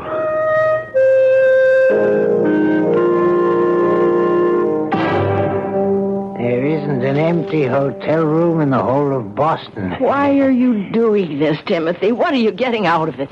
I'm getting something off my own back, that's what. I'll never understand you. You haven't up to now, that's for sure. Playing jokes on people at your age. It's no joke. Well, I don't know what else you could call it. It's a plot. A plot to make them squirm, those fine gentlemen with their fancy ways. Why should they go through their entire lives without knowing a moment's uncertainty or a pang of anxiety? They're always so damn sure of themselves. Well, they're not sure any longer. They're divided amongst themselves already on the subject of the devil. I hear them jawing away about it in the lounge. Was he there or wasn't he? What did he look like? What did he wear? Mr. Higgins says red. Mr. Winthrop says red and black. Mr. Cudworth says nothing at all, just looks wise. And Mr. Ashley says the devil never came down the chimney at all, so they're every last one of them crazy. I tell you, their chatter and their argument was driving me right up the wall. But I put a stop to it, all right. And just how did you manage to do that? By putting up the notice about the White Goddess. That's how. Now they're all talking about her. And when is this White Goddess making her debut? 6 o'clock tonight. And is she coming down the chimney? No, as the notice says, on February 8th at 6 o'clock in the evening, the White Goddess will run naked through the members' lounge. Where will she come from? How should I know? I only wrote the notice. But I think it would be nice if she came in through the main door and went out through a window.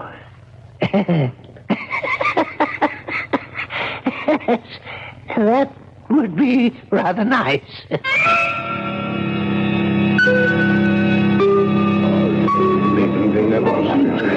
the room is filling up. It's amazing. Oh, I don't know. It isn't often, if ever, any of us gets to see the White Goddess run naked across the lounge. You think they really believe? Well, who knows what they believe. Cudworth, Do you believe? I'm here, as you see. I suppose that's the only possible answer. Well, it's the only one you're going to get. Do you believe, Winthrop? Like you, I'm here. What's the time? Time. Cudworth, you always have the right time. Mr. Higgins, the clock on the mantel is exactly right. 2 minutes to 6. Mind if I sit down? We've been saving this chair for you, Higgins. Oh, that's nice of you. Well, the lounge is pretty well filled up, isn't it? Bursting at the seams. Oh, I've been studying all about the White Goddess. Daughter of Astarte, who in turn is the goddess of fertility and sexual love. Oh, you knew that. Cudworth told me. Cudworth, you really do know everything. On the contrary, I know very little. Well, you've always seemed to me to know everything. That's because you know less. Well, mind if I join you? Well, there's no place to sit, actually. Oh, what a pity. Well, you could sit on the floor. Now, how would I look sitting on the floor when the White Goddess comes running across the lounge? No, I think I shall join old Drendel over by the window. Perhaps he'll fetch me a brandy. No, you haven't time. It's nearly 6. Oh, you mean I might miss her goddess-ship? Oh, my, that would never do. Oh, jeez, that ass doesn't believe she'll appear. Well, why did he bother to come here at all? Because if he doesn't believe, neither does he disbelieve. Just look at him. Laughing and joking with Drindle. Well, that's probably the first time he's ever spoken to Drindle, except to give him an order. You could say that about most of us, myself included. Drindle's getting old. Poor old Drindle. It's time. The time has come.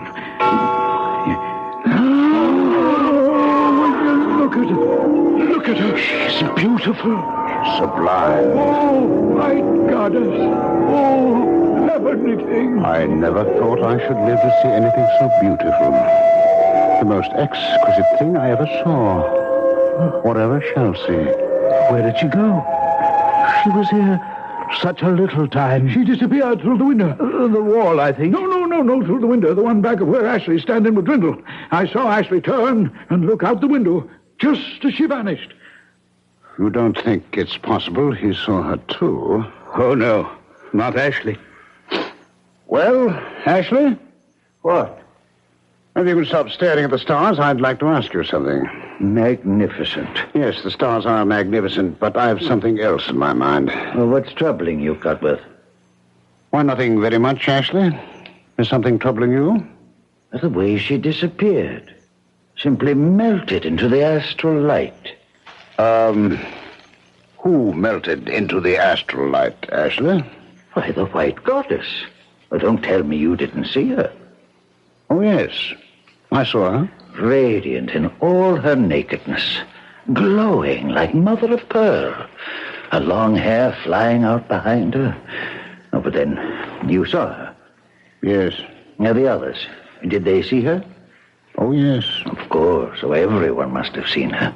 Now, Drindle. Yes, sir? You saw her. No, Mr. Ashley. Oh, come now, Drindle.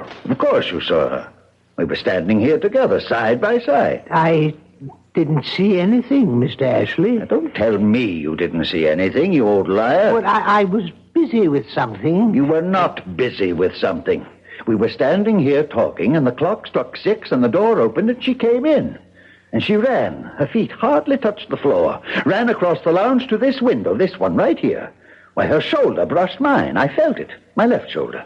Now, don't tell me you didn't see her, or I'll break your back. Now, don't excite yourself, Ashley. The most beautiful spectacle it's ever been the good fortune of any of us to witness. And this numbskull Drindle stands there and tells me he didn't see it.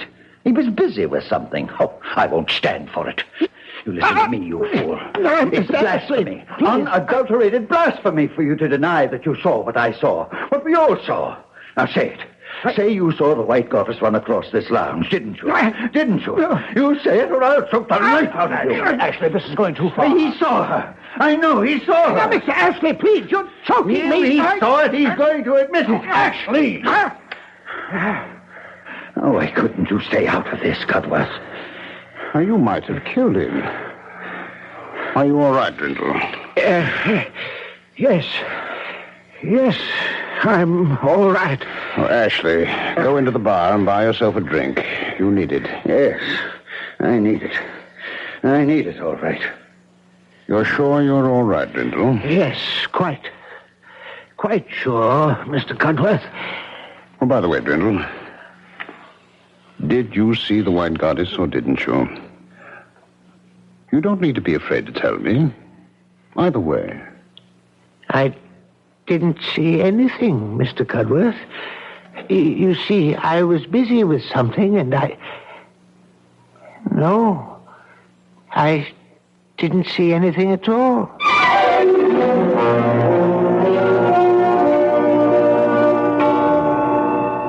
Well, I think I must be getting on home. Yes, it's been quite an evening, hasn't it? Quite an evening. A never-to-be-forgotten evening. Beautifully put, Ambrose.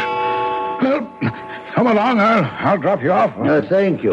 So long, everyone. Night all. Oh, wake up, Ashley. Yes, I'll wait for you. Well, Cudworth? A never-to-be-forgotten evening. Well, at any rate, one I'll never forget. I fancy none of us will ever forget. You leaving now? No, I'm going to stay until the room's cleared. It's about cleared now. Nobody much left? I want to speak to old Drindle. He doesn't look too happy. That was quite a going over Ashley gave him, wasn't it? Looked that way. Ashley can be a rough man. Can't he, though? Well, I'm off for home. Night, Winthrop. Night, Cudworth. A never-to-be-forgotten night. Oh, Drindle. Yes, Mr. Winthrop. May I speak to you for a minute? Oh, yes, of course, Mr. Winthrop, of course. You all right? Perfectly all right. I couldn't help noticing you and Mr. Ashley seem to be having an altercation of some sort. Mr. Ashley was angry, sir, because I wouldn't say I saw the White Goddess. And why wouldn't you say you saw the White Goddess? Because I didn't see her.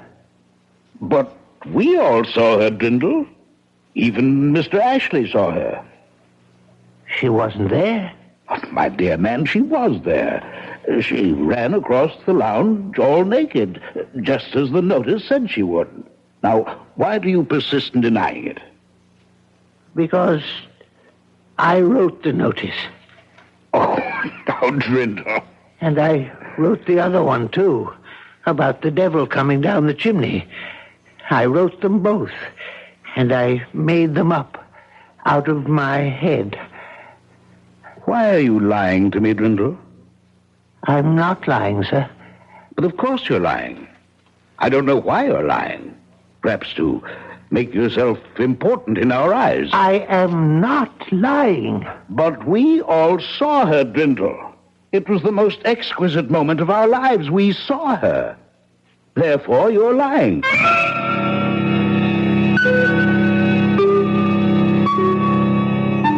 All minds are little. In this great universe of ours, man is a mere insect as compared with the boundless world about him, as measured by the intelligence capable of grasping the whole of truth and knowledge. Yes, Virginia, there is a White Goddess. We'll be back shortly with Act 3. This is WBBM Chicago, News Radio 78.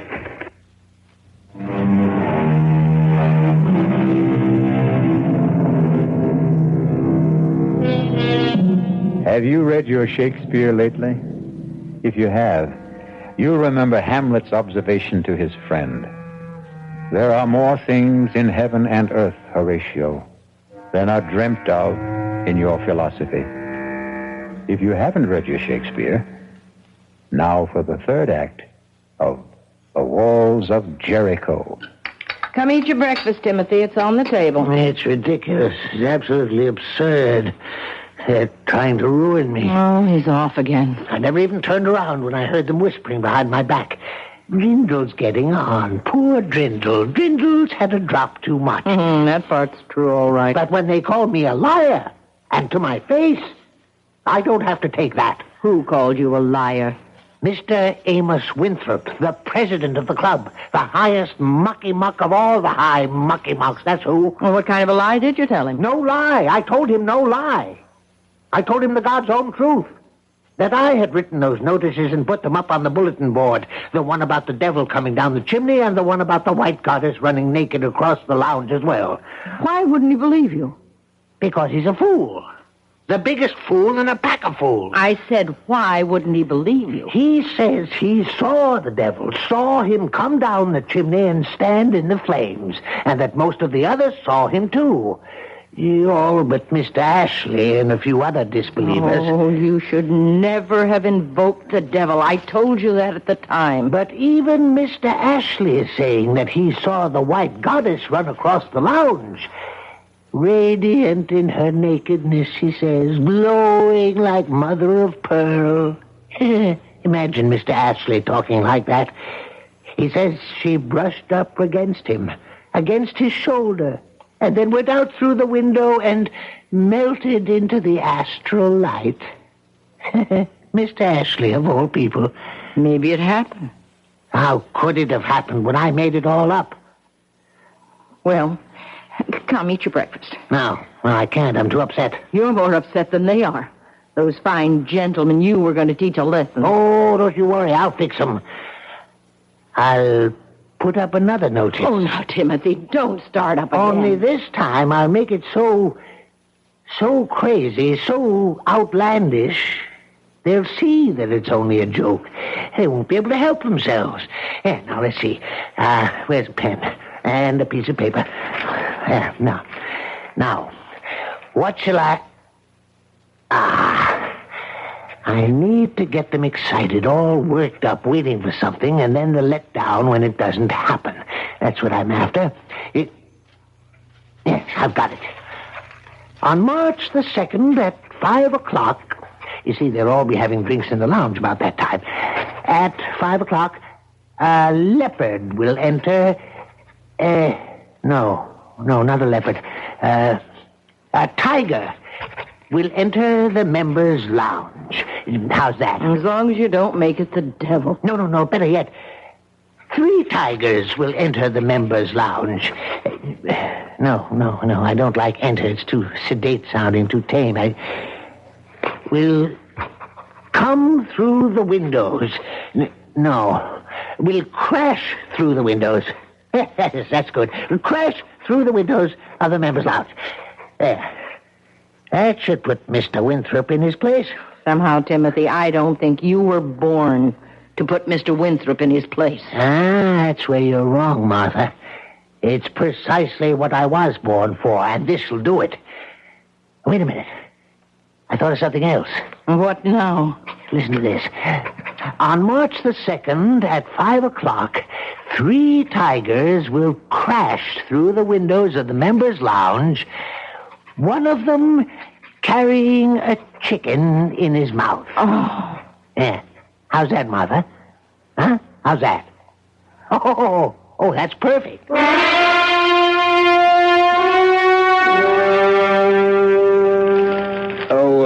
Drindle. Mr. Winthrop, yes, sir? Stir up that fire, will you? Yes, sir. That's fine. Would you like another log, sir? No, that'll do it, I think. Weather's letting up a bit. Yes, it seems to be. You're in the club a bit early today, sir? Yes, a bit. Why, yes, it's only a little after 4. Are you waiting for the tigers, sir? How's that? I just thought perhaps you might have wanted to be the first one on hand when the tigers crashed through, that's all. You're being impertinent, Drindle. That's very unlike you, Drindle. Is it, sir? Same as you're lying. It was unlike you to lie to me. Yeah, I suppose it was. You know it was. Now, you're not going to tell me the latest notice on the bulletin board was also your invention, are you? I'm not going to tell you anything, Mr. Winthrop. Well, I'm glad to hear that. I'm sure you'll agree that it's not my place to tell you anything. I most certainly and emphatically do agree. I thought you would. Not that I'm certain that the three tigers will crash through the windows. No, I'm not certain at all. It's absurd on the face of it, isn't it? Most absurd. 3 tigers. Well, now. Perfectly ridiculous. And one with a chicken in his mouth. It's laughable. Well, don't laugh, because it just may happen, precisely as the notice predicts. We simply do not know. I promise not to laugh.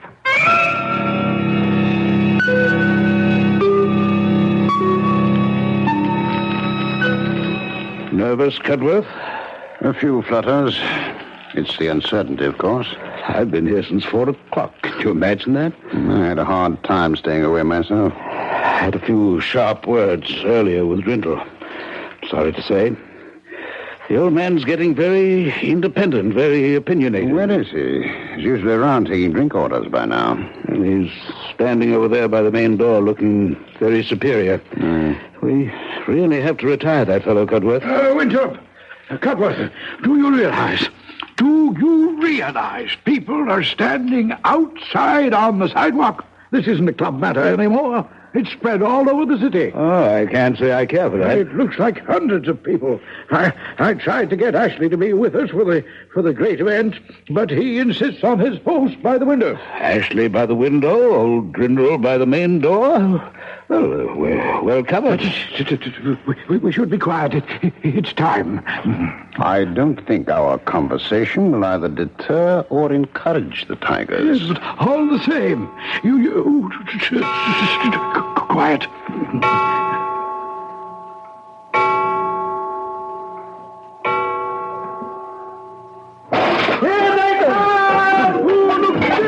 Lord save us! There they are! Tigers, 3 of them! 3 tigers! And one has a chicken in his mouth. But they're making for the door. Out of the way, Drindle! Out of the way! Drindle! Oh, God! He doesn't see them!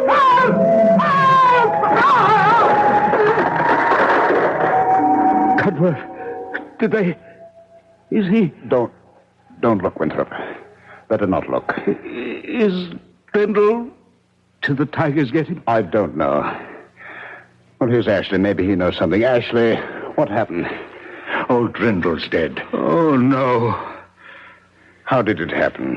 Heart attack, apparently. Not the tigers? There isn't a scratch on him. They simply jumped over him, knocked down the big door, and disappeared. Old Drindle never believed in the tigers. Oh, is it conceivable? He didn't see them? Oh, he saw them all right. Well, how can you be sure? Well, don't you remember, just before the tigers reached the door, he called for help. He saw them. He called for help. And he dies. Of fright, do you think? Can you think of anything more frightening than the sight of something you never believed in coming to get you?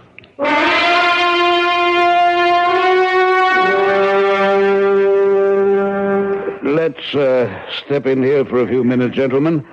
We won't be disturbing you, Katie, if we use part of the lounge, will we? What happened in here, Mr. Winthrop? Who upset all the furniture? A little fracas, Katie, with some unexpected visitors. Let's set our drinks down here. Pull up chairs, everybody. There's a few that weren't overturned. Well, we'll have a new steward tomorrow. They're promoting someone from the dining room. You'll never hold a candle to Drindle, no matter who he is. Drindle was a good man. If you gentlemen are going to be using this room, I can clear out and come back later. Now, you go right ahead with your cleaning, Katie, if you don't mind sweeping around us. That's all right with me. There certainly is a mess. Gentlemen, I asked you to meet with me here because I have a confession to make. I'm sorry I didn't tell you before, but, well, I didn't. But now I must. After the incident of the White Goddess, gentlemen, Drindle told me that he himself had posted those notices on the bulletin board. Grindle? The one about the devil? And the white goddess, that one too? I didn't believe him. After all, we saw the devil, most of us, and we all saw the white goddess. And to believe Grindle would be to admit that he had the power to summon them up. What about the three tigers? One with a chicken in his mouth? We saw them too. And in all probability, so did Grindle. And the sight killed him. Is it possible that a man like Grindle had the power to invoke such things? Well, I must now concede that he did. There I must take issue with you, Winthrop. Grindle only put up the notices. The power lay within us, the membership. I, for one, claim no such power. You, for one, have no such power, Ashley. Nor have I. Nor has Winthrop or Higgins or any member of the club separately or consciously. But unconsciously and collectively, the power is ours. Together and without knowing it, we can do such astounding things. Together and without knowing it, we are constantly doing astounding things, are we not? And always have. Both for good and for evil. I call your attention to the biblical story of the Battle of Jericho. We all know that stone walls cannot be shattered by a band of men marching round them, a final blast of trumpets and a great shout. We know that. And yet it happened. The walls of Jericho fell. Why did they? Consider the circumstances. The Israelites outside the fortress city, the eagerness, the expectancy, and above all, the desire and the belief. Consider the steady tramp of marching feet. Consider the narrowed concentration of the marchers. No man divided in his mind, and no mind divided from the mind of any other man. Consider the psychic pressure created by such a congregation. Mass hallucination? It was no hallucination that Jericho fell to Joshua. No. I should call it mass projection. And that's what happened here? To us? We, all of us, acting in concert, projected these apparitions by the sheer force of our unconscious minds. Then we weren't wrong. We really saw them. The devil, the white goddess, the three tigers, one with a chicken in his mouth. We really saw them, even as the walls of Jericho really fell. Beg your pardon, sir. What is it, Katie? Oh, look what I swept up over by the main door, sir. If I'm not mistaken, they're chicken feathers. What's been going on here, sir?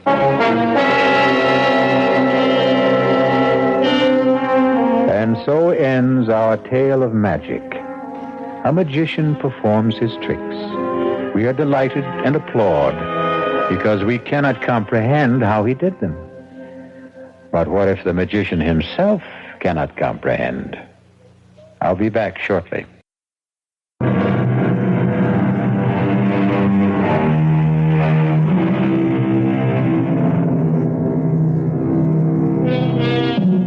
Seek to know the truth, for the truth shall make you free.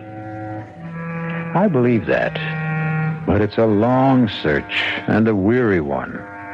And let's be glad that a lot of mystery remains, and there's a little magic here and there along the way. Our cast included Robert Dryden, Mary Jane Higby, Ian Martin, Ralph Bell, Guy Sorel, and Sidney Walker. The entire production was under the direction of Hyman Brown. Radio Mystery Theater was sponsored in part by the Kellogg Company, makers of Kellogg's Special K cereal. This is E.G. Marshall inviting you to return to our Mystery Theater for another adventure in the macabre. Until next time, pleasant dreams.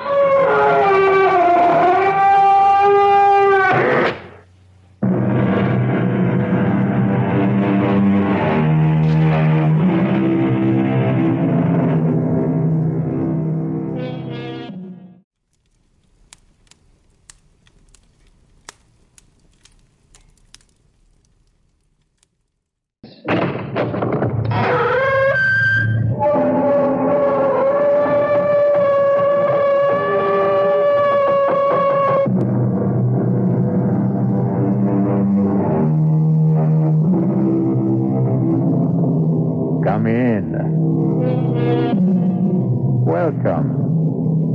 I'm E.G. Marshall. Welcome to the world of your terrifying imagination.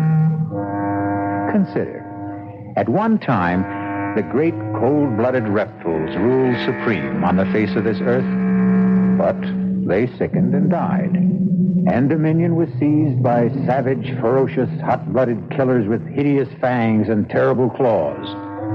Today, the undisputed lord and master of the planet is man. Yet, in the fullness of time, every victor is finally vanquished. Will we, in our turn, also be conquered? Who waits to make of us what we have made of the animals? Jean? Yes, Monsieur de Maupassant. Do you want to save the world? I save the world, did you say? Yes. Save the world. Save the people. Save every human being on the face of the earth. Well, sir, if I could be sure. Look out. Look out toward the harbor. There. At the pier. Do you see that ship?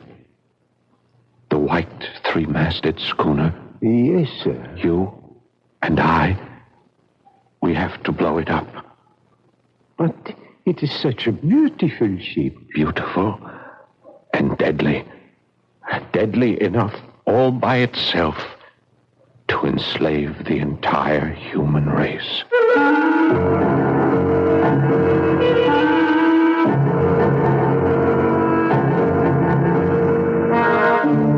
Our mystery drama, The Horla, was especially adapted from a story by Guy de Maupassant for the Mystery Theater by Sam Dann and stars Paul Hecht. It is sponsored in part by the Kellogg Company, makers of Kellogg's Special K cereal. I'll be back shortly with Act One.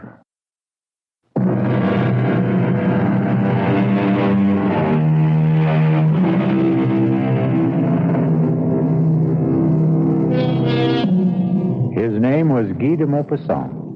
He was probably the greatest writer of short stories who ever lived. He died in the year 1893. He died young. He died insane. And if you read the stories he wrote toward the close of his life, the critics tell us, you can see how his madness slowly destroyed him. That's how they look at it. He himself insisted he was being possessed.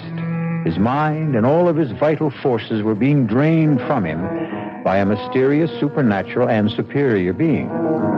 He called it the Horla. And the Horla is one of the last stories he ever wrote. Is the Horla merely the raving of a man going mad, or is it an inspired prophecy of a fate that awaits us all? You decide.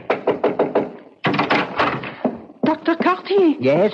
Yes, what is it? I have been pressing the bell signal, Doctor. It means you must pick up the telephone. Oh, that confounded diabolical contraption. Oh, please, Dr. Cartier. It's Monsieur de Maupassant. De Maupassant? Who is he? The nervous one. He was here the other day. Oh, that one, the writer. Tell him I'm busy with a patient. I did, but he insists on talking. The combination of de Maupassant and the telephone. Just speak into it, Doctor. The telephone. Hello, this is Dr. Cartier. Doctor, you must come to see me. You must come here at once. Please, monsieur, calm yourself. If I knew how to calm myself, I wouldn't need you. You must come here. Monsieur, be reasonable. I would like to be. I'd give everything I own if I could be reasonable, if I could only be reasonable, but it won't let me leave. What won't let you leave? It. The Horla. The what? Monsieur de Morrison. Monsieur, speak up. What happened?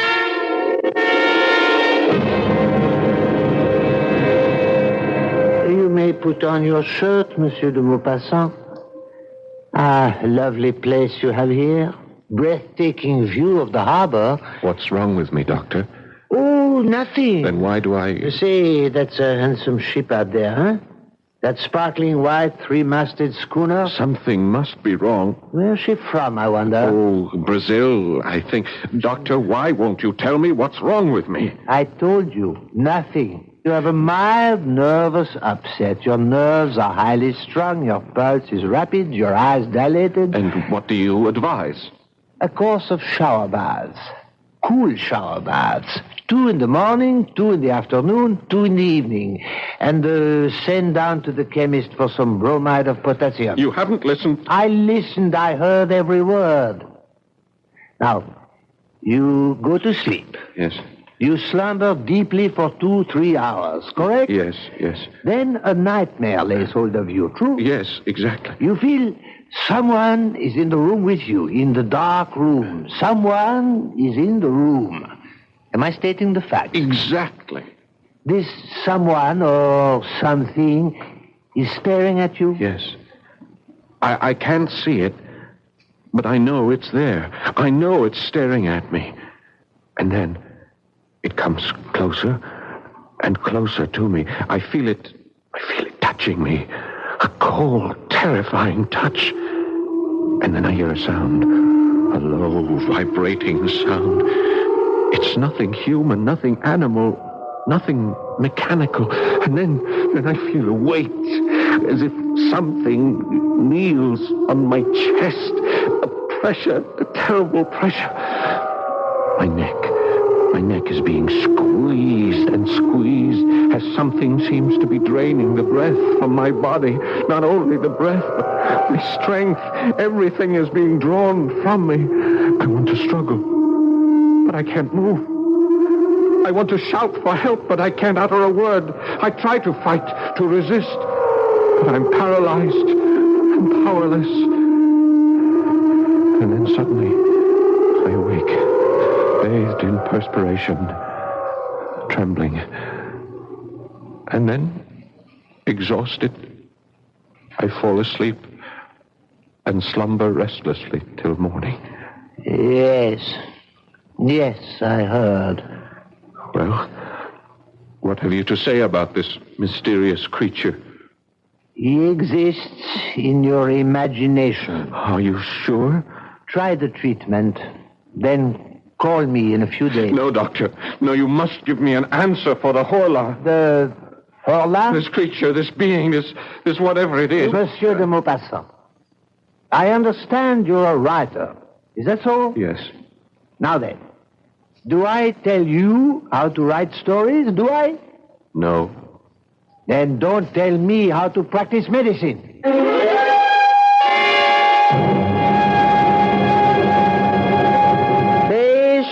Fresh fish, fresh mullet, mackerel, bass, flounder, fresh and sweet as a faithful wife. Good morning, Madame Bossard. Oh, it's you, Monsieur de Maupassant.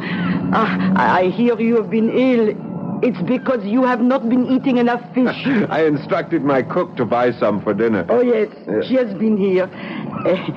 Monsieur, you promised to put me in a story. Well, perhaps I will. Oh. Tell me, Madame Bossard, have any interesting new ships come in? Now that is a good question. Yes, it is. And I would say it's not what comes in that's interesting. It's what's not going out. If you get my drift, monsieur. No, I'm afraid I don't understand. The Brazilian. The Brazilian? The white three-master schooner at the end of the pier. Oh, you see? Oh, yes. Well, what about her? Oh, monsieur, she has been tied up here for 3 weeks. So? She hasn't unloaded a stick of cargo. Well, perhaps she's put in for repairs. She has not replaced so much as a rope. Supplies? Food, water? Listen, Monsieur de Maupassant, no one is allowed to go aboard her. Her crew has not been given so much as 10 minutes of liberty. Strange, no? Every few days, her captain comes down to the dock to buy fresh fish, meat, some fruits. And that's all we ever see of them. What does the captain say? Not a word. He's a huge, surly ape of a fellow. He points to what he wants and pays. Comes in without a hello and leaves without a goodbye. Well, we seem to have a mystery. What is the name of the ship? The Horla. The what? The Horla. The Horla? But that's... What is it, monsieur? The Horla. I thought... Yes? I thought I had just made it up. Monsieur, what are you saying? Are you sure? Are you positive that that's the name? The Horla? Well, walk down the pier. You'll see it. It's printed on the bow. Yes. I think I will. Good day, Madame Bossard. Good day, monsieur.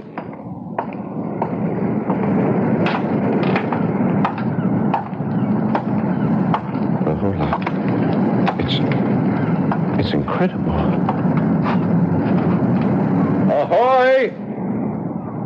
Ahoy there! Aboard the Horla! Ahoy there! Anyone there? What do you want? You have a beautiful ship there, sailor. Listen, mister. Move on. All the other ships allow visitors. Captain's orders. Well, why is... None of your business. Couldn't I ask you something, sailor? No. Your name, the Horla, what does it mean? It doesn't mean anything. I mean, how did you come to choose Go on, it? move. You got no business here. This is a public pier. I have as much right to be here as you do. Perhaps more. Now, listen, mister. Please, for your own good, get out of here. Leave as fast as you can. Go away. Go away as far as you can before... Before what? Before the... Aha! No! Please! I didn't say anything to him. Well, who are you talking to? No, please. Don't do that to me. No! Sailor, what is it? What is it? No! Sailor!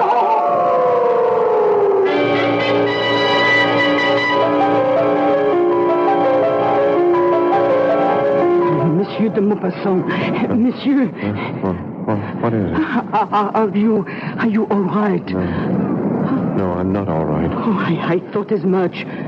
I saw you from my shop. You've just been standing here. Standing still without moving a muscle for... Oh, monsieur, it must be every bit of 3 hours. The ship. What about the ship? My head, I feel so weak. Oh, take my arm, monsieur. Ship.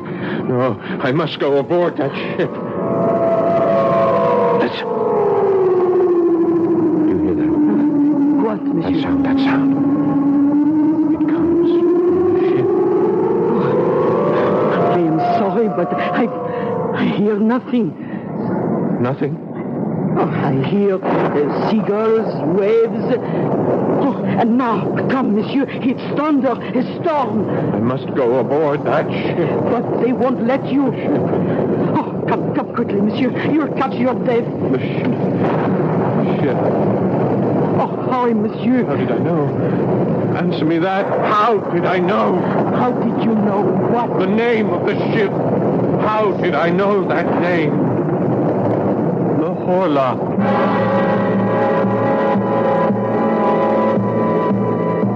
How indeed. And as long as we're asking questions, here's a couple to keep the cauldron boiling. Who, or should we say what, is aboard the Horla? Or perhaps the most strategic question of all, what does the name Horla mean? I'll be back shortly with Act 2.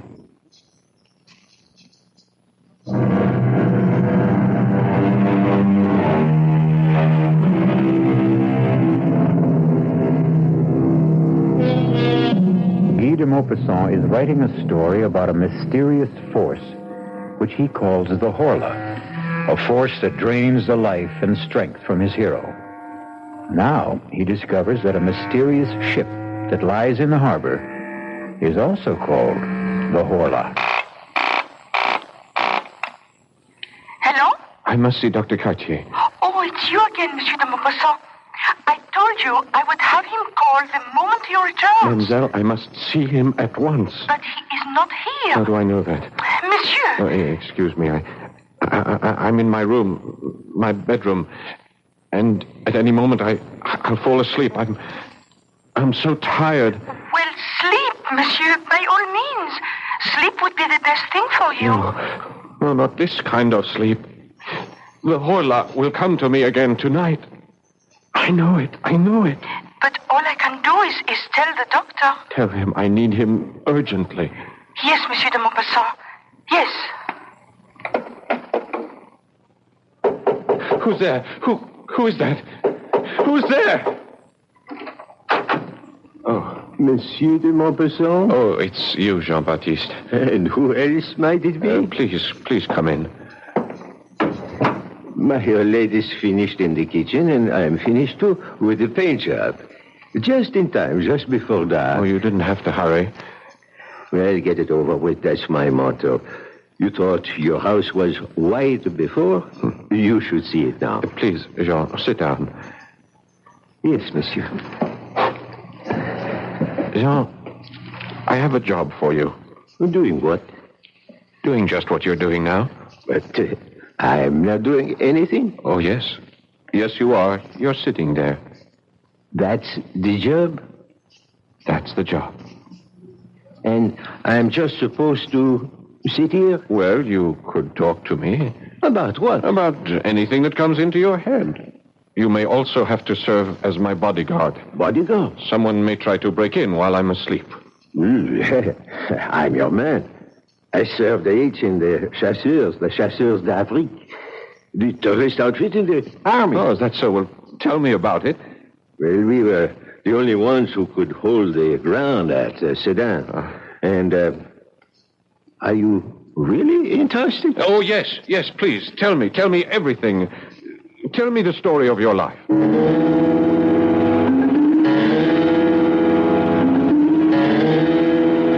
And so we advanced against the Prussian left flank, and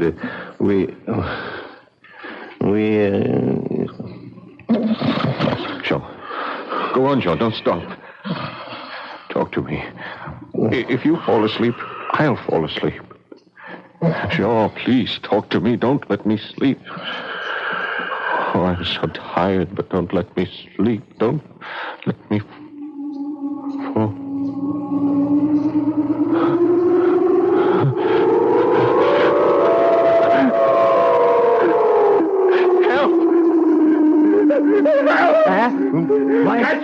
Catch it! Monsieur de... Hold it! What is it? Kill it! Wake up! Get it up, please! Kill it! Kill what? Horla! Wake up, monsieur! Please, wake up! I am awake. Can't you see I'm awake? Rest, monsieur. Relax. Where is it? Where did it go? There is nothing here. Somebody was in this... There was no one in here except you and me. It was here. It was... Impossible, monsieur. It's impossible. You didn't hear it? That terrible sound? Monsieur de Maupassant, I heard nothing. I saw nothing. There was nothing. Oh, no. No, you're wrong. It was here. The window? As you can see, still locked from the inside. The door still barred. From the inside. Nothing human could have gotten in or out. Who says it's human? Are you saying that something less than human may be coming in and out of here at night? It may be more than human. In that case, monsieur, I resign from the job. No, Jean. I'll raise the pay. You cannot raise it high enough. There isn't that much money in the whole of the world.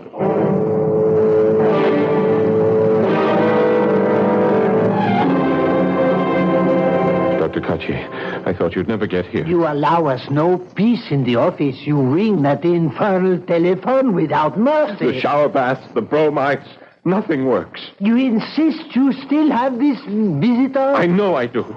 He was here last night. He overpowers you? Yes. He makes this awful sound? Yes. He drains all your strength? Yes, exactly as I told you. Your handyman, Jean-Baptiste, stopped my carriage as I drove up. He spent the night in this room with you, I understand. Yes, that's right. While this Horla. This Horla attacked you. He heard nothing. He saw nothing. Well? Well, what? Come, monsieur. Admit this is all a nightmare. But it was so real. It's always so real. There was a witness. Is Jean-Baptiste reliable? Is he sane? I would say so, yes. Would he have any reason to lie? To embarrass you? No. Then why do you insist on maintaining this ridiculous fiction of a Horla? Doctor, that name, Horla, I thought I had made it up, that it was a creation of my own imagination. But it happens to be the name of that ship. What ship? You know, the one you asked me about last week, the white three-masted Brazilian schooner. I mean, where would I get that name? Why would that name pop into my head? That Brazilian ship is called the Horla? Prove it to yourself. Pick up that telescope. See her out there at the pier. You can read her name. Ah, then that explains it. You had picked up your telescope one day to view the harbor. Without being aware of it, you might have read the name on her bow. I have never seen that name before in my life. Someone, somehow, placed it into my imagination. Monsieur de Maupassant, sit down. Huh? At once. Now, I have coddled you long enough.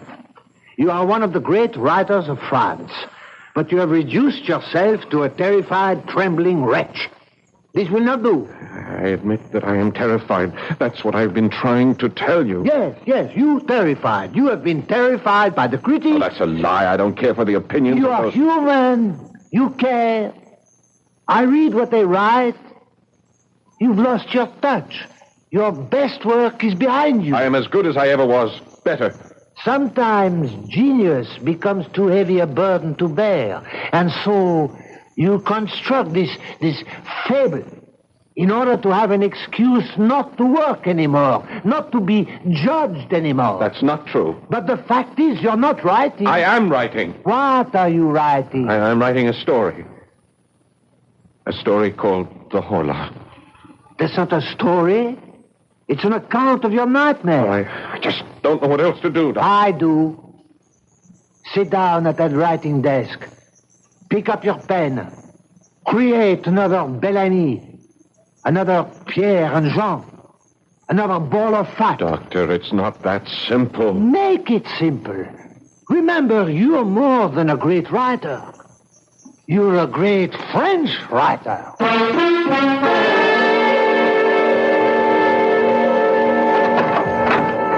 May I come in, monsieur? Oh, Jean-Baptiste, yes, of course. I see your honor is working. That's good. That's good. Yes, I feel wonderful this afternoon. The old lady wants to know if you'd like to come down for tea. Oh, no, I'm in the middle of things here. I'll work through till supper. Well, I didn't mean to interrupt. I just brought you the paper from Paris. Thank you. Well, I'll see you later. I've got to put in the chrysanthemums. The old lady... Jean, listen. What is it, monsieur? You tell me. I can't tell you nothing. You don't hear anything? What? What am I supposed to hear? Just listen, Jean, listen. You're having that problem. The one you had last night. Yes, I'm afraid so. Well, you'd better see the doctor. I've just seen the doctor. Jean, please, would you mind sitting here with me? I don't mind as long as it's the daytime. I just can't work anymore. I don't think I'll be able to concentrate. Well, why don't you take a little nap? No, I don't want to sleep.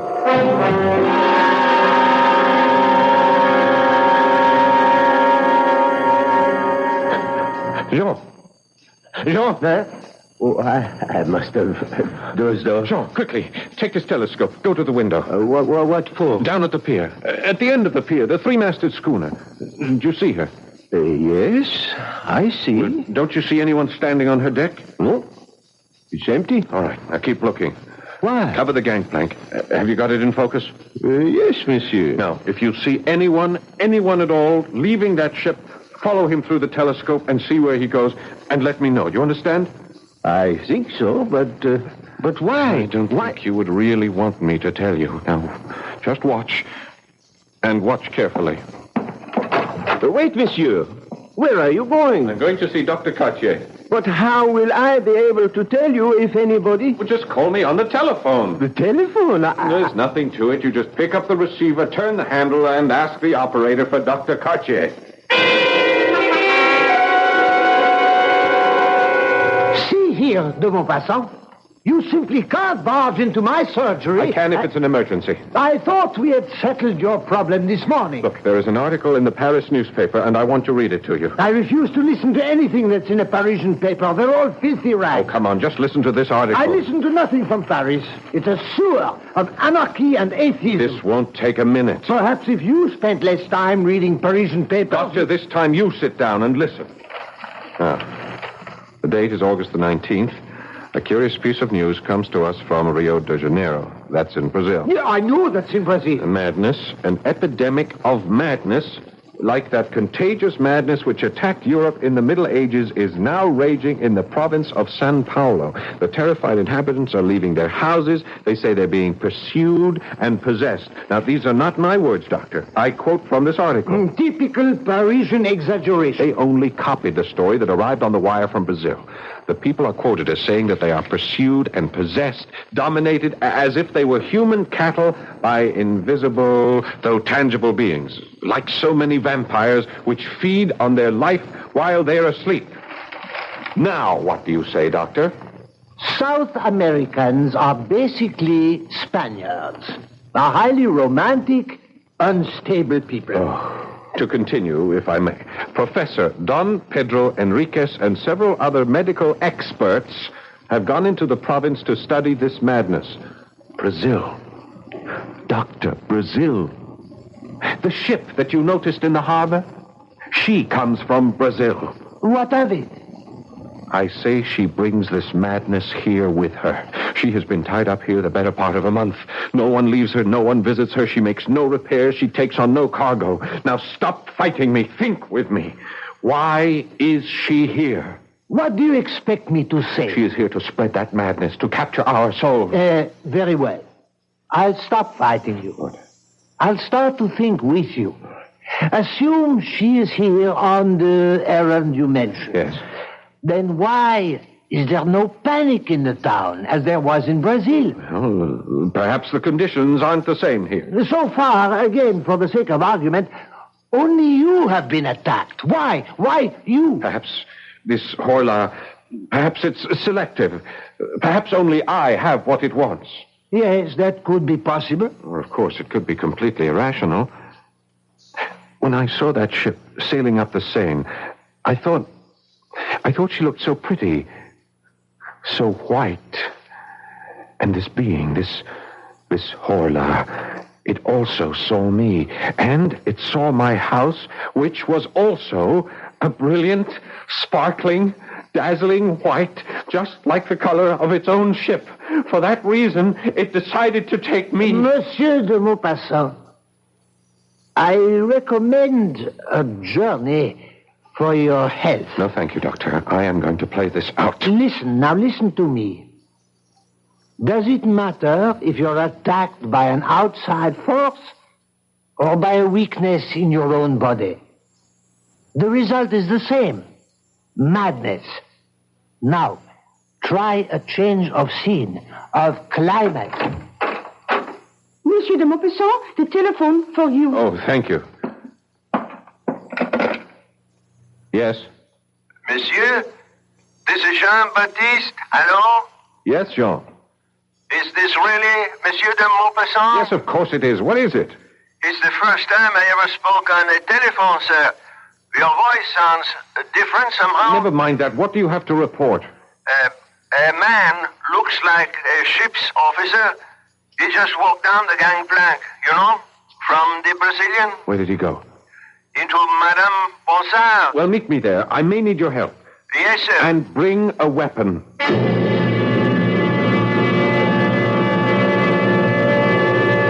Well, will the man of letters become the man of action?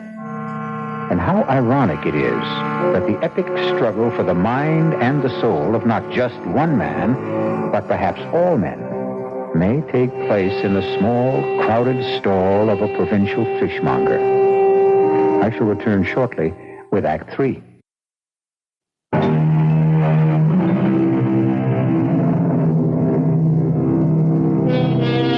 A beautiful white sailing ship is docked in the harbor near the mouth of the Seine River.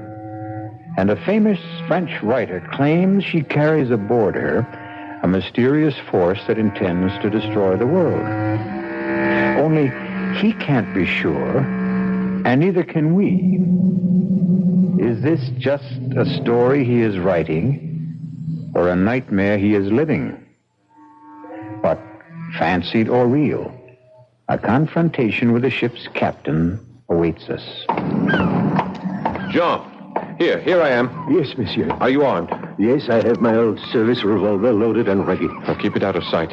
Your man is inside the store buying fish from the Maupassant woman. All right, come along. Follow me. Yes, monsieur.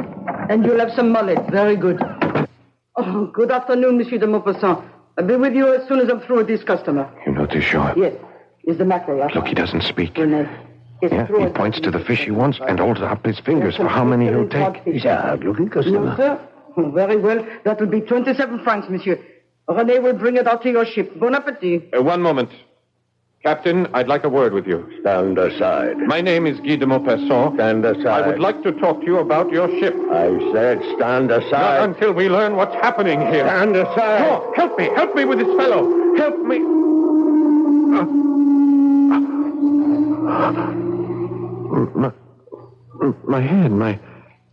My head. What's the matter, monsieur? René, get Monsieur de Maupassant a glass of wine. Sure, why didn't you help me? Help you to do what, monsieur? To detain that man, to hold him here. But you didn't say anything. I kept waiting. I called on you for help. When? Just now. Madame Maupassant, didn't you hear me? Oh, I didn't hear anything. But you saw me struggle with him. No, monsieur. I asked him to stop. I said I wanted to have a word with him, and then he pushed me away. I tried to hold him. I called on you for help. Oh, no. No. All right, according to you, just what happened here? He finished buying whatever it was. He paid Madame Maupassant. She gave him his change, and he walked out. Madame, is that true? Yes. I was waiting for you to stop him.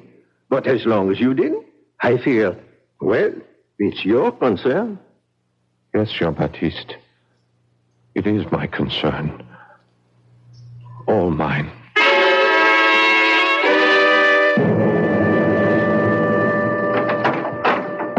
Good evening, de Maupassant. I didn't send for you, Doctor. No, you didn't. But I received a visit from your handyman and the Maupassant woman.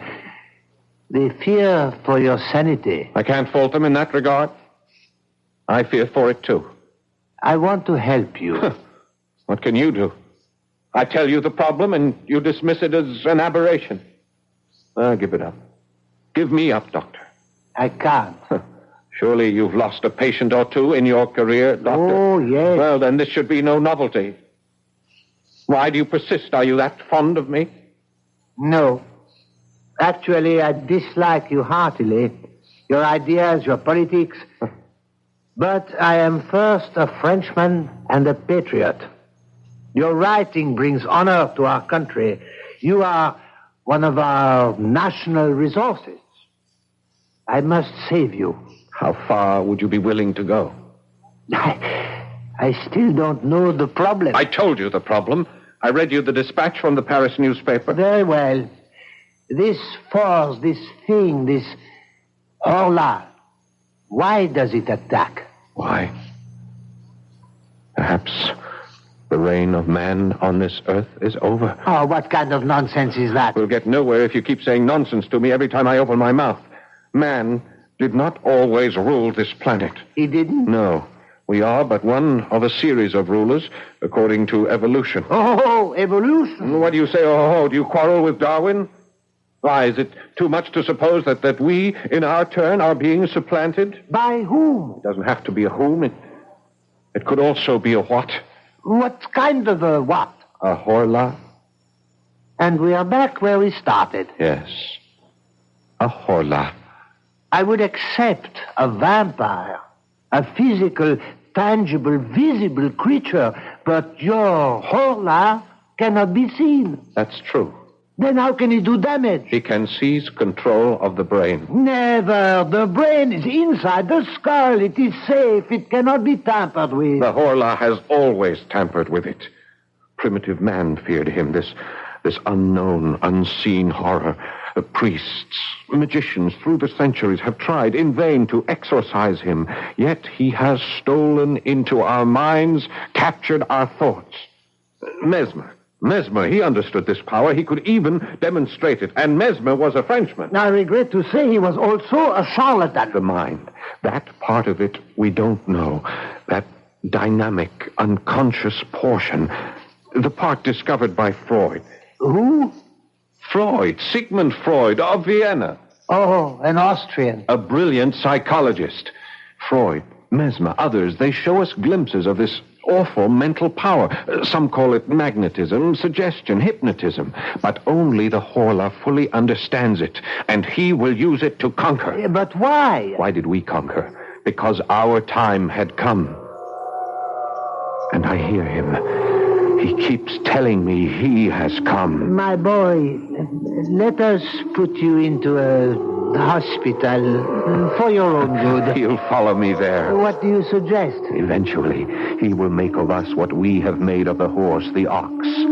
His beast of burden and his food, just by the strength of his will. You need a complete rest, a change of scene. But you know, sometimes an animal turns on its master. Sometimes the slave rebels and kills the oppressor. And I know just the place.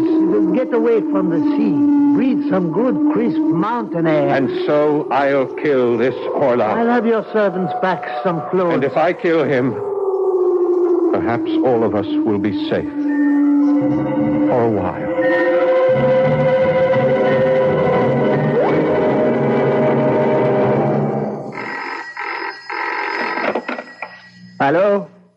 Hello?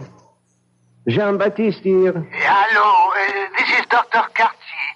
I called to make sure Monsieur de Maupassant is all right. Oh, he's all right, feeling fine. Is he back for the journey? Yes, we're all set here. You say he's feeling fine. Is he sleeping soundly? No, he's not sleeping at all. He felt so good he went out for a walk. You let him go out? Well, he said he felt so good. Where did he go? I guess he went to the harbor. We have to bring him home. Bring him home at once. Where do you think you're going? I'm coming aboard. What for? I'm delivering a special order of fish to the captain. All right. Go all the way aft.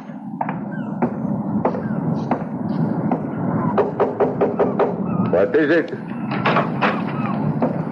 What are you doing here? What are you doing here, Captain? What is your ship doing in this harbor? I'll have you thrown overboard. I'll keep coming back. Why are you here? Why? You know why. Tell me. You know everything there is to tell. The ship is captured. It belongs to the Horla. Yes. It captured us in the harbor back in Rio. It owns us. It owns every man on board. What is it doing here? Looking for captives. Looking for you. Why me? I don't know. It chooses its victims according to... I don't know the reasons. Some are obvious. Us, we have a ship. It wanted a ship. But you, others, I don't know. I don't know why it wants you. The Horla. Where is it now? Here, in this cabin. With us? Here, now? Yes. What's it doing? Sometimes, like now, it sleeps. Other times... You better leave now while you can. No, Captain, let's fight it. You cannot fight Let's kill it. You can't kill it. Kill it, and then we'll all be free. But how can we kill it? It's in here. It's asleep in here. Yes? Lock the door. Lock the door and destroy the ship. Destroy the ship? Burn it. I can't burn it. It's my ship. Not anymore. It belongs to the Horla. You belong to the Horla. I belong to the Horla. Let's be free. I cannot let you do it. I'm afraid. Let go. No. Let go. Let go. The floor. You knocked over the lamp. The floor is Look out. fire. Let's get out of here. We'll be burned to death.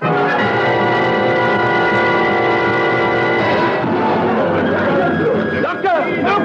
The ship! It's on fire! Fire! The Maupassant is aboard her! Come on! Guy! Where are you? Monsieur de Maupassant! Where are you? She's going to blow up! The whole ship is going up!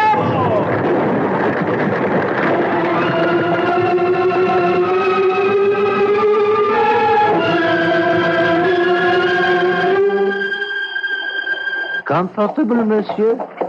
Yes. This is such a pleasant, restful ride.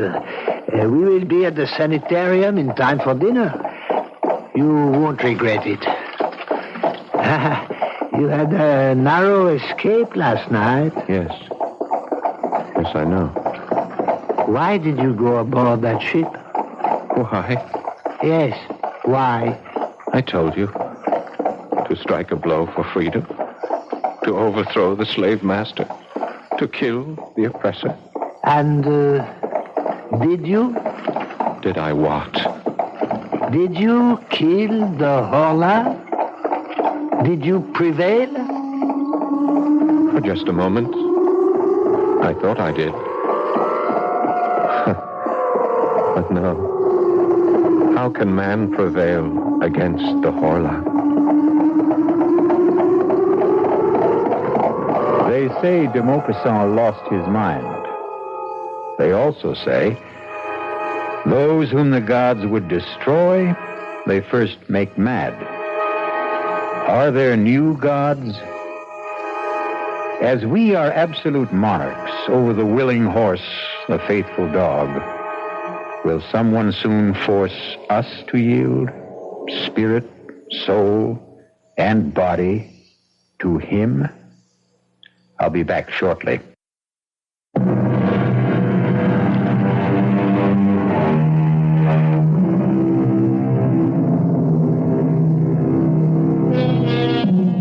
We look down from the top of the evolutionary tree, and we consider ourselves the highest, the noblest, and the best. But there can be someone ready to take over, someone more perfect. Maybe the only way we can survive is to beat this thing at its own game, improve ourselves, shape up, and also show up regularly for the next adventure in the macabre. Our cast included Paul Hecht, Bryna Raeburn, Robert Dryden, and Dann Ocko. The entire production was under the direction of Hyman Brown. Now, a preview of our next tale. I'd say it was a crush. Girls like Emily don't have crushes.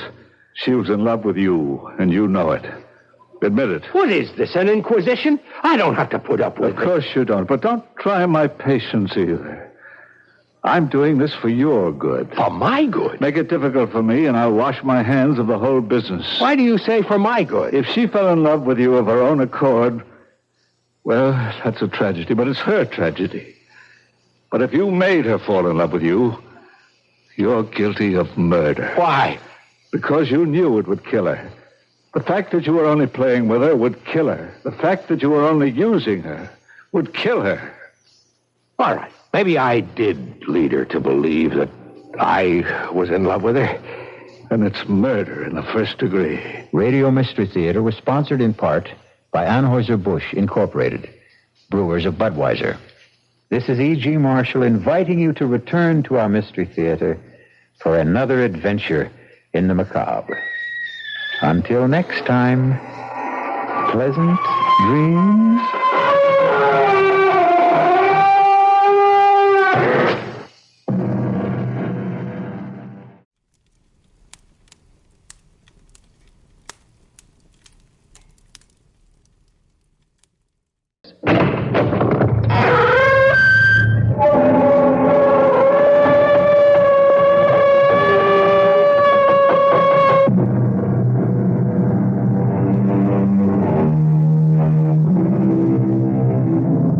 Come in. Welcome. I'm E.G. Marshall. Welcome to the sound of suspense. Welcome to the fear you can hear, but mostly to the world of terrifying imagination. The story you're about to hear concerns one of the most unusual killers in the annals of crime. A brutal murderer who carries not one but 4 deadly weapons wherever he goes. A huge monster of a creature weighing hundreds of pounds. But this isn't a horror story. In a way, it's a love story. It's called The Horse That Wasn't for Sale. And now that you've heard the title, you've already guessed the identity of our killer. But that doesn't mean you know what Stargazer is really like. No, you keep away from me here. Get back, Stargazer! Get back, get away! Please, stop it! Please, somebody stop him! Save me!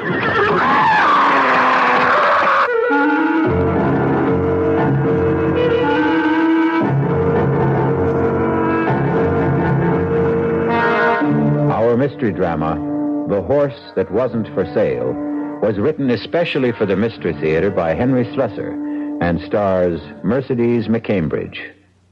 It is sponsored in part by Anheuser-Busch Incorporated, brewers of Budweiser. I'll be back shortly with Act 1.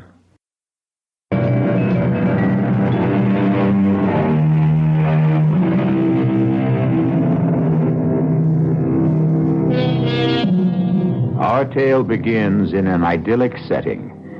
Just picture the gently rolling hills of a horse farm in the early days of autumn. The colors of the trees all red and rust and differing shades of amber. See the ranch house nestled comfortably in the valley. The long row of white stables. But now you may notice something unusual about this farm. The stables are empty. No horses neigh and whinny in the paddocks. The only sound is the tapping of a typewriter. And at a desk in the front room sits a very handsome and very sad-looking young lady whose name is Chrissy Runyon. Judge Simmons, I thought it was only fair that I tell you the whole story about Stargazer, so that at least you'll know the animal isn't entirely to blame for what happened. It began on the day my father was buried. And, of course, it began with our trainer, Clem Burnett. He was all alone at Runyon Farms that day, and he took advantage of the fact to sample some of Daddy's best bourbon. Ah, shut up, you. Stand still if you want to get brushed. Ah, what's the matter with you? Stand still, you mangy beast. Oh, for the love of... There goes the blasted phone now. I ain't got one job to do, it's another. All right. All right, I'm coming. Hello. Mr. Burnett, it's Chrissy Runyon. Oh, hello, Miss Runyon. How is everything out there? Oh, everything's fine. Just fine. What about Bobolink? Is she still off her feet? Bobblink's fine. Just fine. Are you all right, Mr. Burnett? Sure I am. Everything out here is just the way it should be. Tell me, how was the funeral? I'm calling to ask about the horses, Mr. Burnett. Is Stargazer still restless? Well, that horse ain't been nothing but restless since the day he was foaled. Well, then don't trouble him, Mr. Burnett. Do you understand? Just let him be. And I'll take care of him when I get out there. Huh? You mean you're coming out? Of course I'm coming out. Why shouldn't I? Oh, no reason. I just thought, well, you ain't been here in a long time, Miss Runyon. Well, I have to arrange things for the auction. Huh? Auction? What are you talking about? I'm sorry, Mr. Burnett, but the horses have to be sold. And the farm, too. My father's debts were, too. Well, never mind. I'll be there sometime this weekend. Oh, wait a minute. You're telling me that I'm out of a job? I'm sorry. There's nothing I can do about it. Well, look here. I worked 6 years on this place.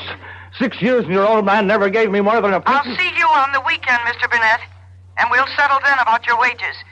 And remember what I said about Stargazer. Just let him alone. Goodbye. Just like that, huh? Just like that, huh, Miss Snooty? I'll let him alone, all right. He can starve as far as I'm concerned. Well,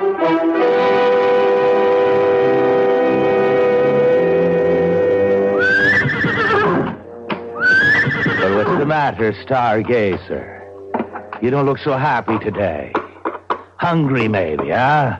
Thirsty? No, there's no use pawing the ground. You just got to wait until she gets here. Miss Chrissy Runyon's the only one you ever cared for, right? Well, you can wait until she gets here and takes care of you, because I won't. Hey, now get down. Get down, Stargazer. Now you stop that. What are you trying to do? Knock down the whole barn? Now stop that. You stop it. All right, if you want a taste of the whip. Now stop it. Stop it, you crazy beast. Get back there. Get back. You kicked me. No. Oh, my God.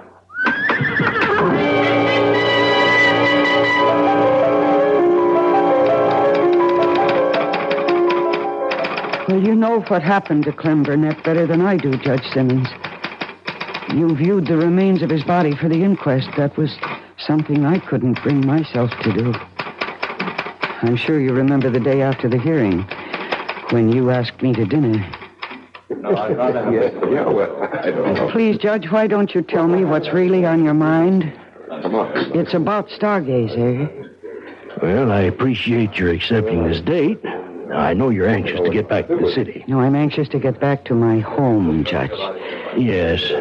It's hard to think that Runyon Farms isn't your home anymore. Well, it hasn't been for years. You know that Daddy and I didn't get along? Yes, I know that only too well. Your father used to say, the only thing that keeps Chrissy coming back is that horse, Stargazer. And you were right the first time. It's that horse. Yeah? What about it? Well, I think you know, Chrissy. Even though I handed down the verdict I did about poor Clem... Do you know what that man was doing to Stargazer? As I heard the testimony, remember? Well, it's the truth, Judge. He was deliberately starving the poor animal. He was depriving it of feed and water. And that's why Stargazer did what he did. Chrissy, stop thinking that animals are so aware of human motives. Now, I love horses, too, but... Well, I don't give them that much credit. Well, they know cruelty from kindness. And you think it was merely Burnett's cruelty that made Stargazer stomp him to death? Yes, I do. Then what about Clayton? Well, what about him? Clayton wasn't killed. Are you telling me that he wouldn't have been killed if your father hadn't reached the stable in time? I didn't know that you knew about Clayton. Your father told me himself. I didn't realize you... He swore me to secrecy because he knew how much you loved Stargazer. He's my horse, Judge. Daddy gave him to me. Yes, but he didn't know that he was giving you a killer. Oh, don't say that. You can be glad I didn't say it at the inquest, Chrissy. Now, I was tempted to, let me tell you. It was only the fact of you sitting there with those... big blue eyes of yours filled with tears. I was crying for my father. Yes, of course. But you were crying for your Stargazer, too. Now, you're afraid the verdict would be against the animal and that somebody would have to put a bullet in that proud head. Oh, Judge, please don't say such things. Chrissy, you're not going to allow Stargazer to be sold, now, are you? Is that why you wanted this lunch, to ask me that? The horse cannot be ridden. Not even you dare ride him again. A horse doesn't have to be ridden. Chrissy, your beautiful stallion is mad. Mad? Killer mad. The way some animals get when they're treated just a little too cruelly. But Stargazer wasn't ever treated that badly. Between Clayton and Burnett and you... Me? Yes, Chrissy. Yours was the greatest cruelty of all. What do you mean? Your horse loved you, child, and you left him. You went out of his life, and you stayed out of it. Well, I was in college. And afterwards... Well, Judge, I did have a life to live. I didn't want to live it under the thumb of my father. Yes, and Stargazer forgot kindness and learned indifference and cruelty, and he went mad. Now, You have to do something for him. Judge, please listen to me. I know he's valuable, Chrissy. And I know your father left you with too many creditors, and Stargazer will probably bring you a higher price than any other horse on the list. 8, maybe 10,000 from the stud farm. Judge Simmons, you needn't have worried. I made up my mind about that even before Stargazer, even before Burnett was killed. He's not for sale. You mean that, Chrissy? I'm putting every single horse up for auction, but not Stargazer.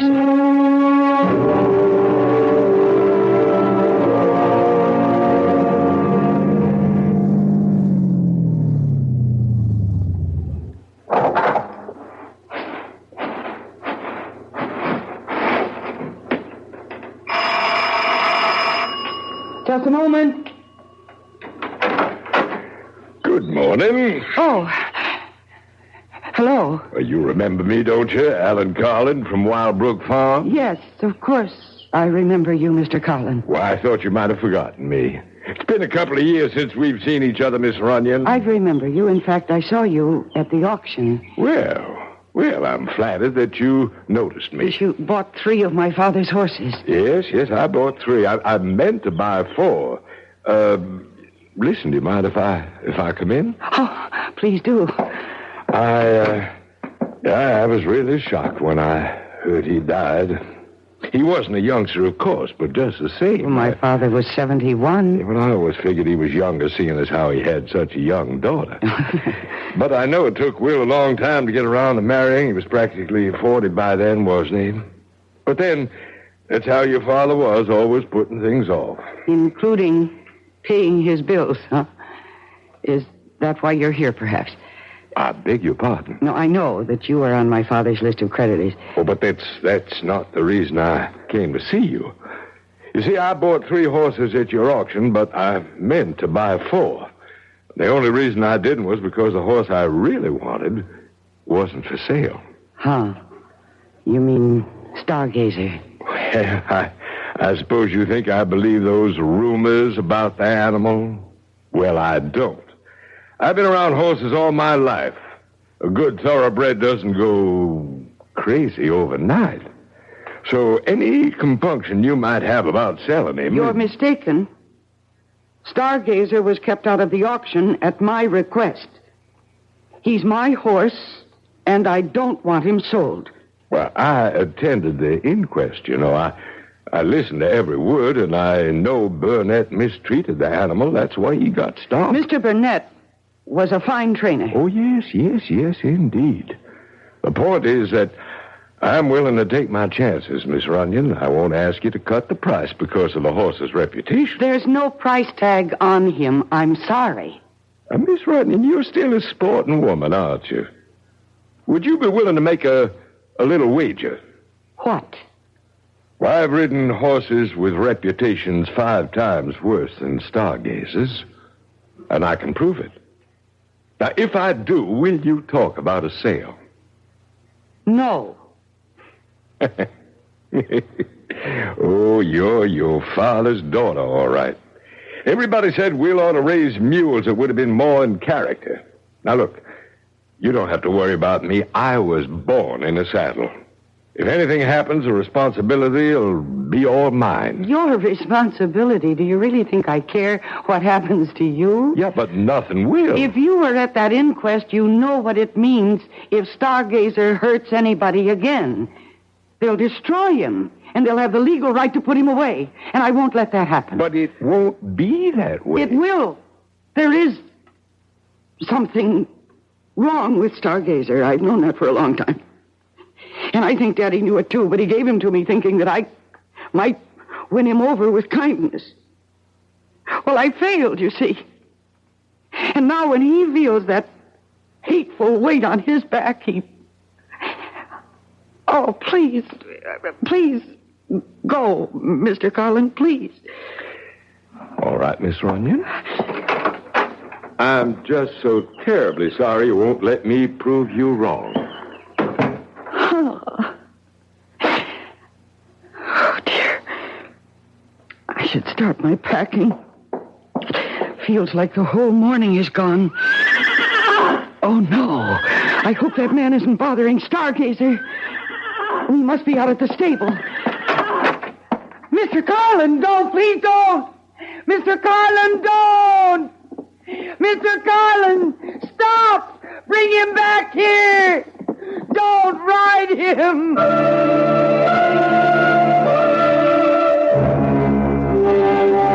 And so Mr. Alan Carlin, horse fancier, has taken a fancy to a killer horse. But Mr. Carlin won't admit he can't win Stargazer's heart and perhaps win Stargazer himself. We'll find out what becomes of both of them when I return shortly with Act 2.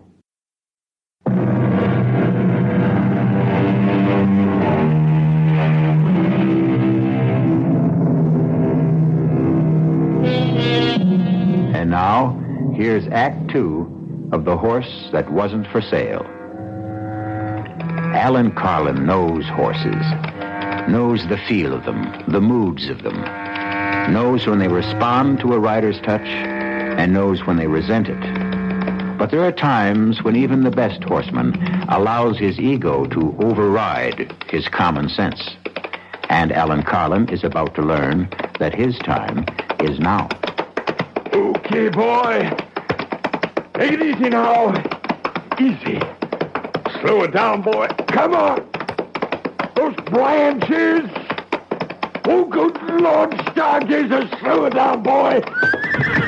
That tree. No. Oh, God, my back. My spine. You crazy horse, she was right.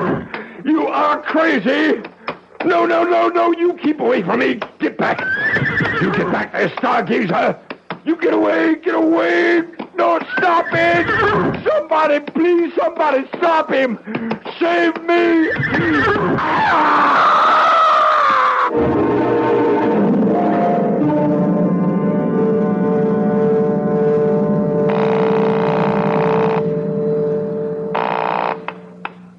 Police department. Hello.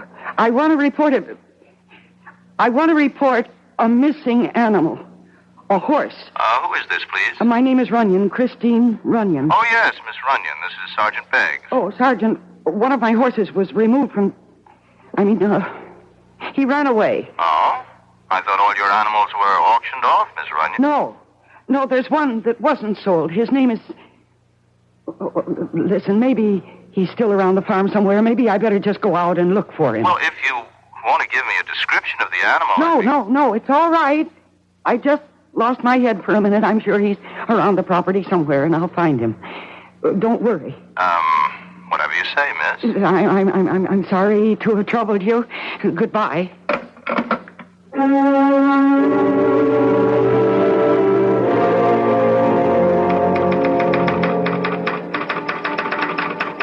Of course, I knew that Stargazer wasn't around the farm. I knew where Stargazer was. Somewhere near the woods, with Alan Carlin on his back, if he was still safely in the saddle. And I knew that I had to find him. I saw Carlin's automobile parked outside, and I decided to take it instead of my own, so that I could send Mr. Carlin back where he belonged. I just hoped and prayed that I wasn't too late.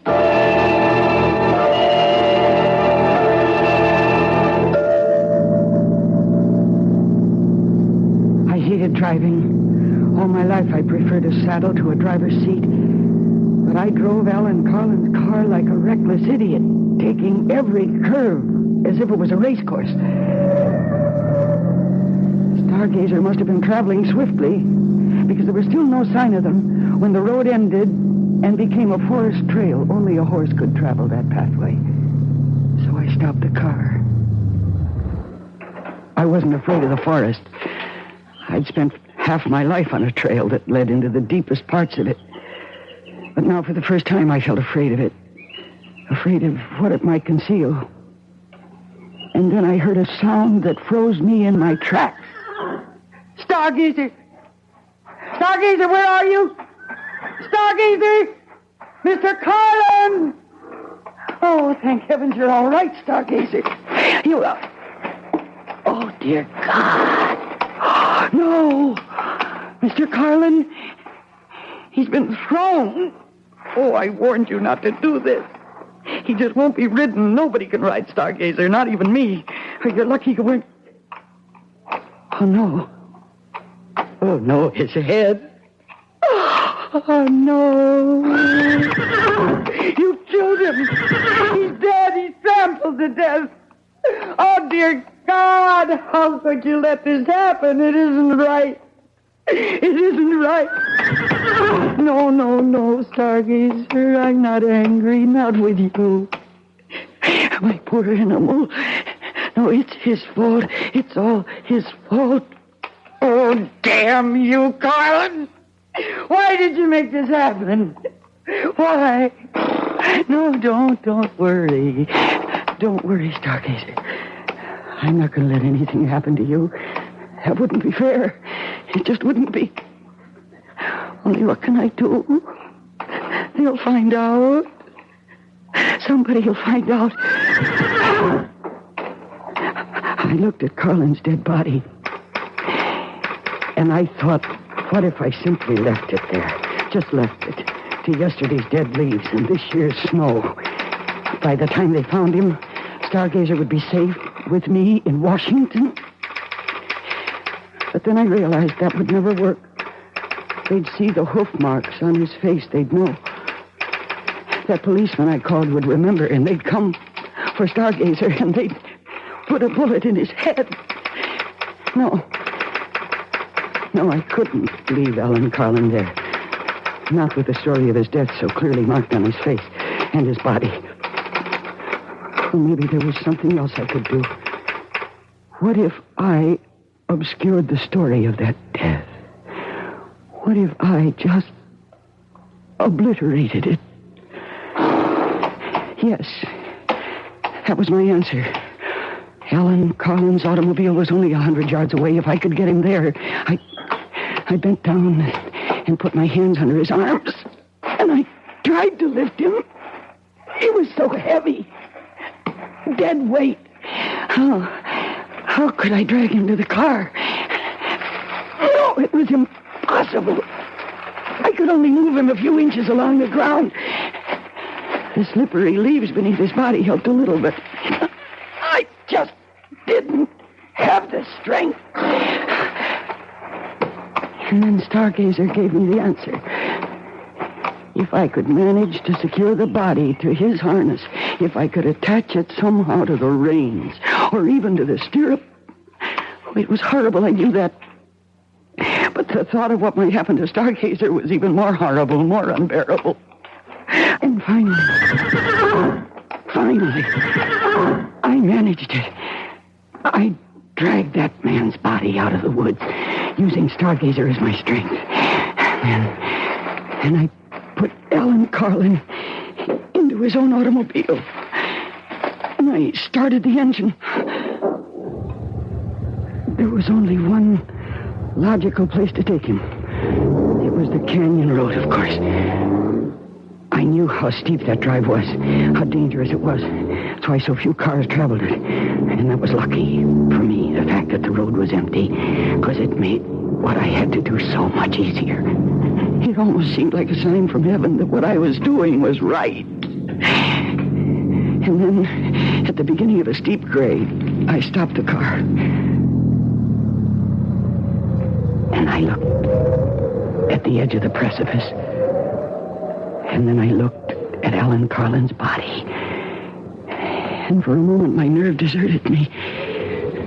But then I put down the parking brake. I shifted the car into drive. And I got out. And I reached below the dashboard and released the handbrake. And for a moment, I thought I'd have to push the car to start it sliding down the grade toward the edge. But then gravity became my confederate, and the car began to move of its own accord. The door slammed shut as the wind caught it, and with gathering momentum, it headed straight for the guardrail, straight for the canyon below.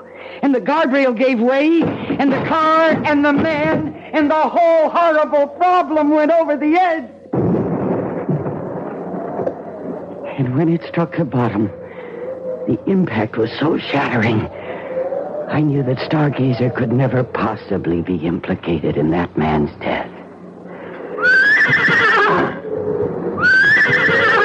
Then I made the long walk back to the woods, back to my horse, to my old friend, who stood patiently tethered, waiting for me, trusting in me.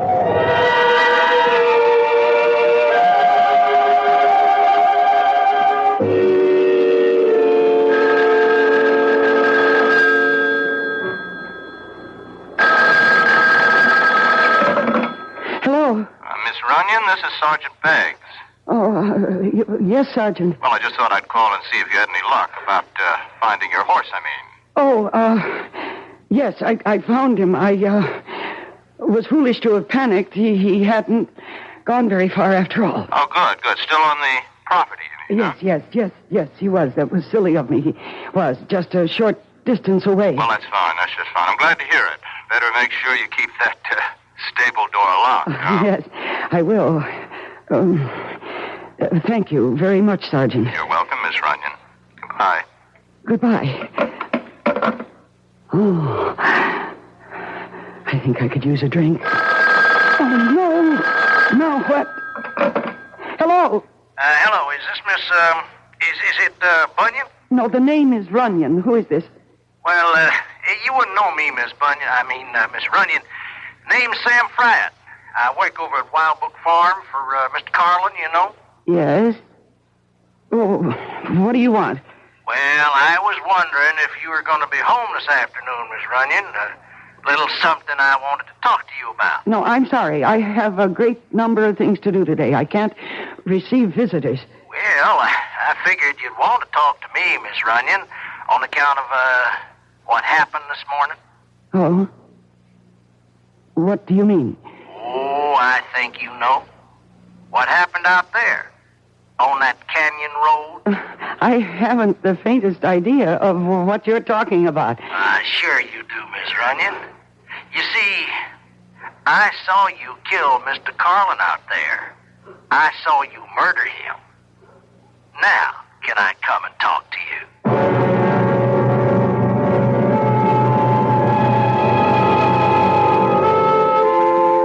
There's a famous old saying that we've all become familiar with lately. Oh, what a tangled web we weave when first we practice to deceive. At the moment, it looks as if Chrissy Runyon has woven herself a tangled web, and one in which she herself seems to be caught. But we'll learn exactly how tangled her affairs are when we return shortly with Act 3. This is WBBM Chicago.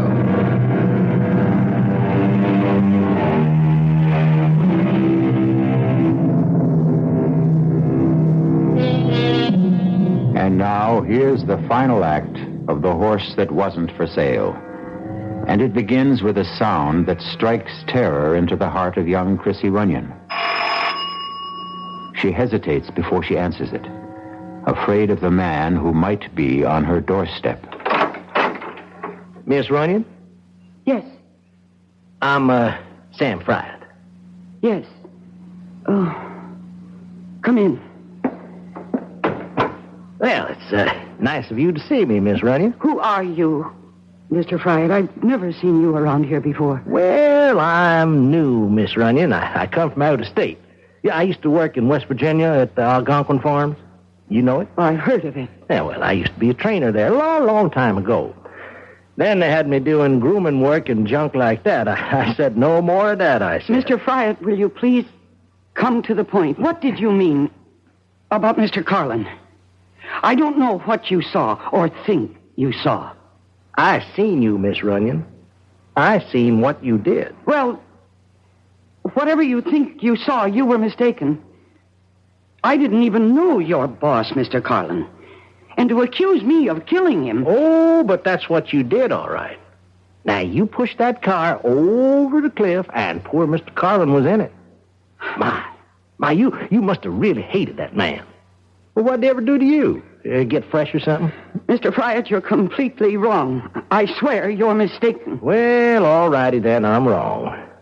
So you don't mind if I tell the police what I saw? Now, I figure they're not so dumb. They can go looking for footprints or something up there, like tire tracks and stuff like that. It was an accident. Of course, I don't have to tell them what I saw. What do you mean by that? Well, what I said. Ain't no law saying a man has to tell everything he knows. And what would stop you? Oh, if I liked the person. No, that's not what you really mean, is it? Now, you take Mr. Carlin. Well, I only worked for the man a week, and I could tell already that he wasn't such a nice fella. Now, I did not kill Mr. Carlin. Oh, sure, Miss Runyon. But you see, there I was in that canyon, taking a ride on the old nag they let me use, and I seen that car stop there. And now, just for the heck of it, I put my field glasses on it. That's how I come to see it all. But you don't understand why I did it. Oh, heck, I don't care why. Now, I told you I didn't like the man. Sure could sit a horse, though. Now, I'll give him that. I swear to you he was already dead. You know, people around here know that he treated your pa pretty bad. Can't blame you for what you did. No, you must believe me. Mr. Carlin was already dead when his car went over into the canyon. He'd been killed by an accident. I had my reasons for doing what I did. Sure, miss, sure you did. And you can just tell the police all about it. No, they may not understand. Yeah, that's true enough. Yeah, they may not understand. I mean, not the way I do. But just the same, if they ask me questions about it, now I'd have to tell them what I know. Well, unless, of course, I wasn't around to tell them anything. Not around? Well, with Mr. Carlin dead, there's not much point in me hanging around Wildbrook much longer. Maybe I ought to move on, find me another job. If I did that, well, I wouldn't be here when the police came around. Understand? No, I'm not sure I do. If I could get me a stake, now I'd leave right away, tomorrow, maybe. It wouldn't take much. 4,000 or 5,000 maybe, huh? That ought to be enough, don't you think? Oh, now, wait a minute. Well, better round it out to 5. 5,000 would do her, Miss Runyon. You expect me to give you that money? Well, it would sure help if you did. But that's impossible. I don't have a penny. Auction must have given you plenty, Miss Runyon. Why, Mr. Carlin bought some of your stock himself. But every cent goes to my father's creditors, and even that won't be enough. Well, I don't know about that. All I know is 5,000 would do me just fine. Now, you think it over, Miss Runyon. I'll come back tomorrow afternoon. It won't do any good. Yeah, we'll see. There's just no way I can raise that money, Mr. Fryer. Oh, you'll find some way. Women these days, they can do just about everything. Fly airplanes, run companies, kill people. Well, you figure something out, Miss Runyon. Well, so long now. No, Mr. Fryer, please. I'll see you in the morning. Oh, dear God. What am I going to do? And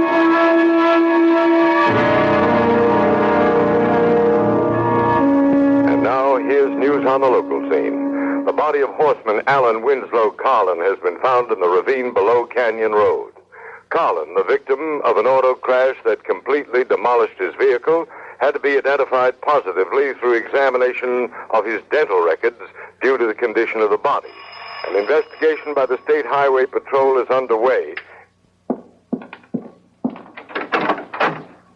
Yes? Miss Runyon, my name is Sergeant Beggs. We spoke on the phone earlier today. Oh, yes, Sergeant. Could I please come in? Well, if you're still worried about my horse, I told you that I did find him again. Oh, yes, miss, I know. Well, then, what's the trouble? Oh, nothing about the horse. It's about your neighbor, as a matter of fact. If I could just come in for a minute, please. Yes, of course. Thank you. I don't know if you know the gentleman. Name of Carlin? Oh, yes, I know who he is. Wildbrook Farm. Yes, that's him. Matter of fact, I understand he bought some of your horses at the auction last week. Yes, he did, but I didn't handle the transaction myself. The auctioneer did all of that. Yes, I understand. Well, then, what was it you wanted to ask me? You haven't been back home for some time, have you? It's close to 2 years. I came here when my father died suddenly. Yes, I know, and so I guess you didn't see Alan Carlin in all that time? No. Why in the world should I? Oh? I was just asking. Oh, Sergeant, I think you'd better tell me what this is all about. Well, I've got something to tell you about Mr. Carlin. He's dead. He died in an auto crash this morning. Yes.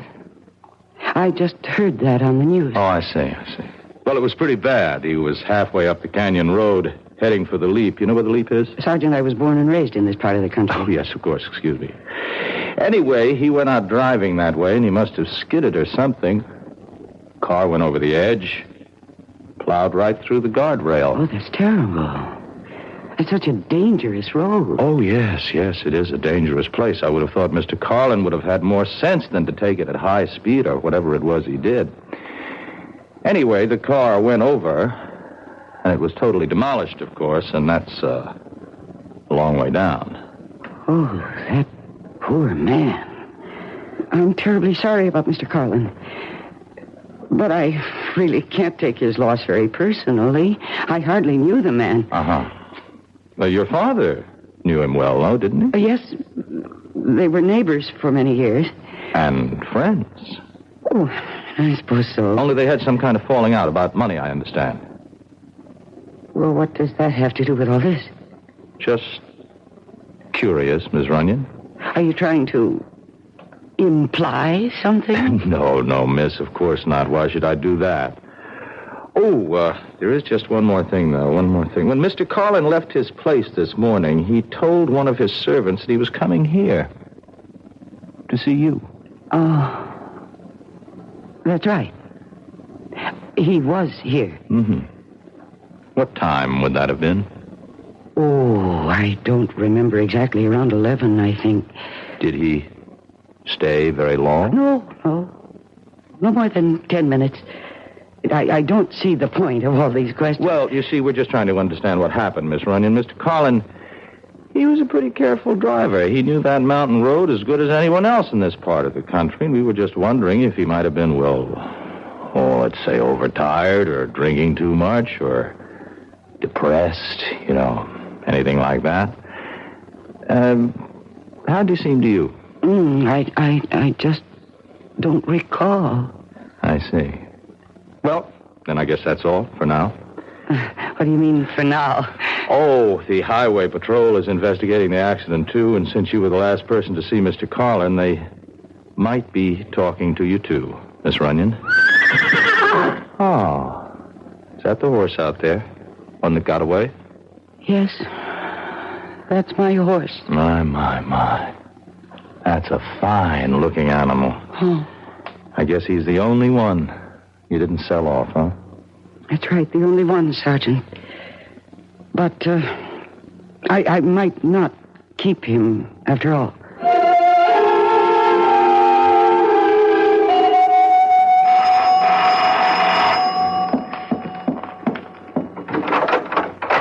Well, hello, Miss Ryan. Hello, Mr. Fryer. Come in. Well, thank you. Well, sure a nice morning we had, wasn't it, huh? I didn't notice.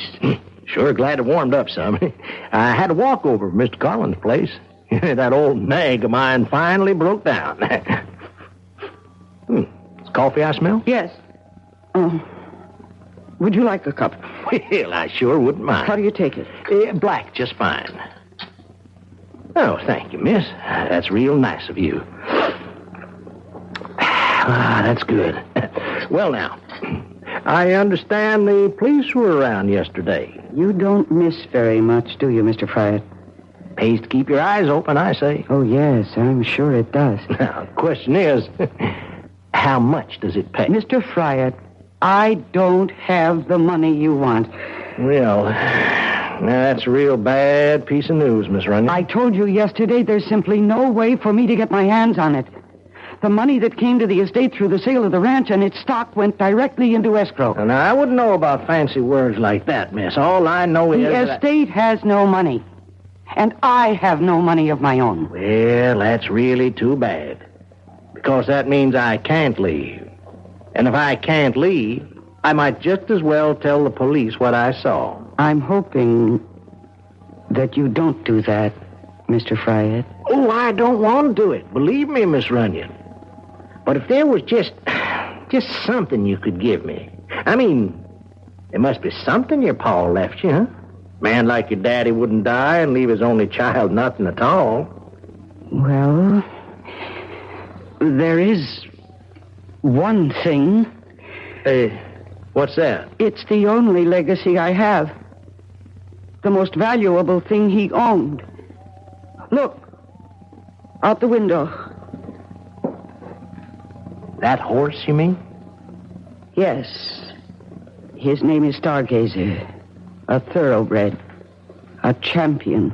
Yeah, that's some stallion, all right. You said you were a good judge of horseflesh. How much do you think he's worth? Well, I wouldn't know for sure. But I've been told he's worth between $8,000 and $10,000. Yeah. Hey, a man would be mighty proud to own a horse like that. Well, he's all yours, Mr. Fryer. What? I'll transfer my ownership to you. Right this minute. Oh, you really mean that?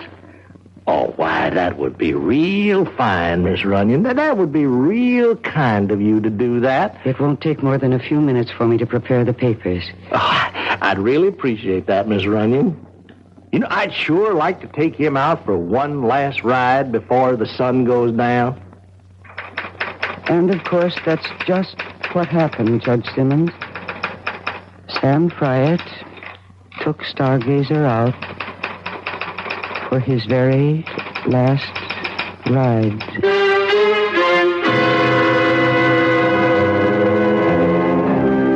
Remember all the old cowboy movies that showed the lone rider heading into the setting sun? Well, you can picture old Sam Fryatt doing exactly that. Only when the words that say the end appear on the screen, you can also be sure they mean the end of old Sam Fryatt. I'll be back shortly.